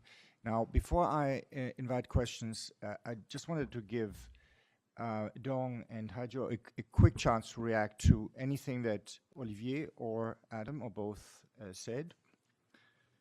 Dong? Thank you very much. I think my quick reaction to the other panelists' comment is that certainly for an emerging market economy that has been growing very fast and expected to continue to grow very fast, that's going to create all sorts of issues in terms of the international capital flows, which are important consideration in domestic financial stability. I think the starting point of my presentation is really for central banks, financial stability considerations should feature very, very prominently in domestic policy making. It doesn't mean monetary policy should be the instrument to deal with such vulnerabilities. But if we go back to the origin of central banking, I think financial stability was of paramount importance. And we are, in a way, reverting to that tradition because financial stability, in the end, has extremely important implications for macroeconomic stabilization, for inflation performance. In a way, we are still living in the shadows of the consequences of the global financial crisis, whether we can get inflation back to a normal range, that's still somewhat uncertain, and an important part of that, of course, was the consequences of financial imbalances. And so the starting point of my presentation is to emphasize the importance of financial stability in central banking, and that has important implications for headline numbers like inflation growth. Thanks. Thank you. Haijiu? I think that Olivier's presentation has great clarity, as always, and also really hit the heart of the issue. I think that's highly relevant and useful for China. I would suggest, I would certainly bring back this, to relevant authority to start it. I think this is a quick response. And also that Adam Peterson, I only got, you mentioned 2.5. I only got 2 points. Number one is, on cross-border real estate transaction. I think it's a good idea. In some authorities have been doing that, including Hong Kong, Vancouver. I think that's a. And secondly, I think that you mentioned about the rules was discretion, including in surveillance. I'm a big fan of rules, was discretion in that sense. I think that's also very sensitive. I'm curious where is the 0.5? You have, if you have time, maybe elaborate on the 0.5. Yeah, thank you. Would you like to give us the 0.5 now? Or? I talked too long, but there was actually 2.5. One was the common raising of the inflation target. 2 was the move against real estate, and the 0.5 was further insulating the surveillance. Good. Excellent. So we turn to question. There's a roving microphone for the front tables, and then there is the microphone at the back. And please state your name and affiliation. The lady in the... Thank you. My name is Jo Marie Griesgraber, and at risk to my reputation in the non-governmental organization world. Adam, I'm a cheerleader for your positions. That's a comment, not a question. I apologize. Thank you, unapologized. Okay, please. Mark Sobel, I had a question based on Olivier's presentation. I think Adam's point about greater balance in the global economy in part addresses the issue, but I think the framework you're beginning to discuss has broader applications around the world. And so the question is, how does your strategy assume that exchange rates remain consistent with underlying fundamentals and competitiveness? I think there can be a risk that CFMs impact real exchange rates and impact competitiveness, place excessive burdens either on the rest of the world or domestic demand. I think that's, if you could answer the question, like, how does your strategy just to assure that exchange rates remain consistent with underlying fundamentals, that'd be helpful. And then secondly, I just wondered whether the Brazilian real was a proper comparator in the sense that you've had tremendous volatility in Brazil early in the 2000s, during the transition from Cardozo to Lula, and then more recently, the political upheavals there. And so I wonder if that's, if you thought about what might be a better comparator than Brazil. Thank you. Please. Yes, so I think you raise an important question, which is, I mean, the first part, to which extent what I'm saying is about China as opposed to emerging markets in general. And you are asking about fundamentals and having the exchange rate consistent with the fundamentals. And I don't want to spend too much time on theory, but there is some ambiguity about what we mean by fundamentals. And when you have free capital mobility, then the fundamentals become financial. Exchange rates become forward-looking variables. And there is no reason to think that the exchange rate is going to be, that a cleanly floating exchange rate is going to be in general at the level that is consistent, for example, with what Bill Klein computes here at the IMF, at the Peterson Institute, as the fundamental equilibrium exchange rate, which is equilibrium by reference to trade flows, right, to trade balances. When you have free capital mobility, your exchange rate is going to be an asset price, and it's going to be determined as an asset price, and it could deviate in equilibrium. Its fundamental value based on financial flows could deviate from the FE, I mean the PIIE fundamental equilibrium exchange rates. And my point is, when you look at countries that have trend growth rate shocks that catch up, that are far from the frontier, the gap between the two can actually be large and persistent. So then it seems to me that if you want to keep the exchange rate close to the trade fundamental level, then you might have to intervene and do what people call the managed float, and there are different ways of doing it, but sometimes a dirty float, but in my mind it's not dirty. The clean float is dangerous, and it's dangerous precisely because it lets the exchange rate too influenced by the financial fundamentals, and it deviates from what is sound and good for the development and the sustainable growth of the country. Brazil, I agree. Political instability. But as I said, China has less political risk than Brazil, but more uncertainty about the trend growth rate. So I don't know, maybe the two things balance each other, maybe they don't. It's difficult to find another country to compare China with in general, a good benchmark. Thank you. We would have time for one more question. Does anyone want to defend free floating, for example? There you go, Ted. This is Ted Truman. Ted Truman from the Peterson Institute. Actually, I'm not going to defend free floating. I have one question for Olivier and one for Adam. Adam didn't get a chance to answer the last question, so we could. I thought part of that was addressed to you. So Olivier, why did you focus on, maybe you covered this and I missed it, why did you focus on bilateral exchange rates, right? I mean, in some sense, they were biasing the result in the sense that the exchange rate policy of China has been, for better or for worse, right, a variation on pegging to the dollar, right, more or less, right, and that's true of the other. And moreover, that's not clear that produces the same stability. A multilateral exchange rate would produce a lot more in the way of volatility just because the dollar has moved a lot more relative to the other N-2 currencies in the world. And for Adam, to be slightly provocative, so you, on your proposal, your rules proposal, I'm almost convinced, if I might put it that way, what makes you think that this is consistent with an America First approach to international monetary cooperation?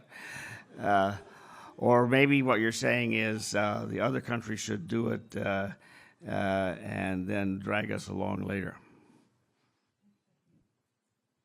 Okay, Olivier first. No, that's a good idea. I could have used multilateral exchange rates. I think Reinhardt and Rogoff say that both the yuan and the Brazilian real have the dollar as anchor currency in their classification, so that's why I took the dollar. But that's a good suggestion. Thank you, Ted. Actually, thank you very much. So there's a big picture answer and there's a small bore, not answer, reply to the issue you raise. If I'm saying, which I'll restate slightly as, I started the talk by saying what a great moment this would be for international financial monetary cooperation, but the U.S. administration doesn't look to incline that way, so why am I saying this, or what hope is there? I'm slightly distorting, but I think it's fair.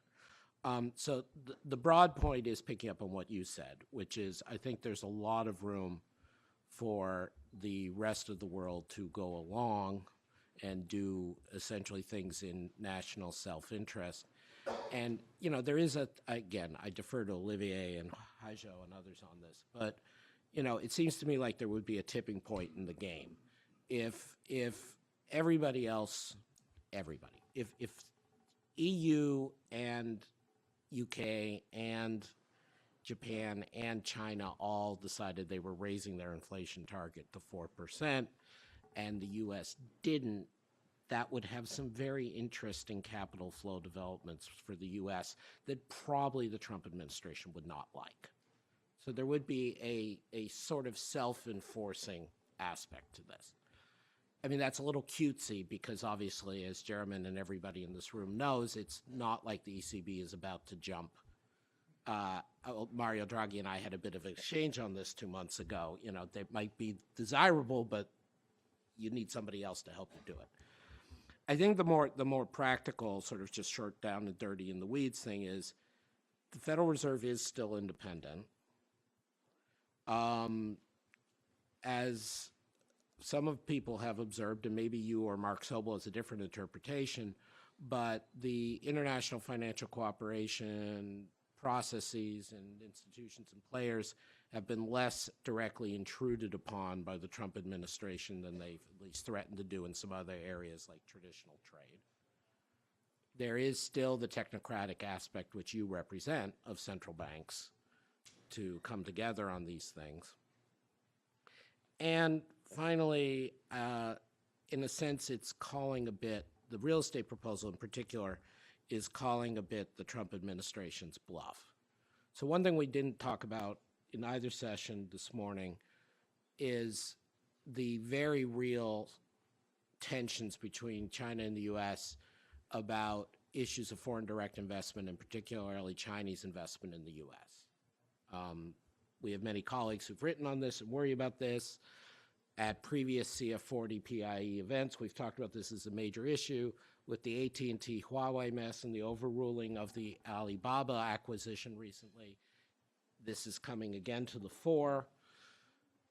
Just to say that if the Trump administration and the people proposing the CFIUS reform in Congress, which as our friends from IBM and elsewhere can tell you, is going to probably have a very negative effect on innovation and transfer of technology, not in the sense of, oh my God, the Chinese suddenly got the H-bomb. They already have it. In the sense of major multinationals and technical workforces are not going to be able to transfer information within themselves and take advantage of innovation. Anyway, leave that aside.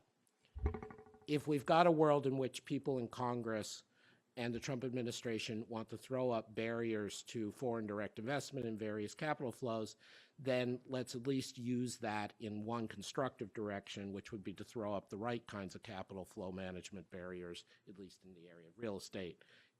They can contradict themselves all they want, but this may give us an opening to do that. Great. Thank you so much to the whole panel. So let's have lunch. Now, since we are a little late, I would suggest please go get your lunch, sit down somewhere, and start eating. As soon as you're sitting down, we're going to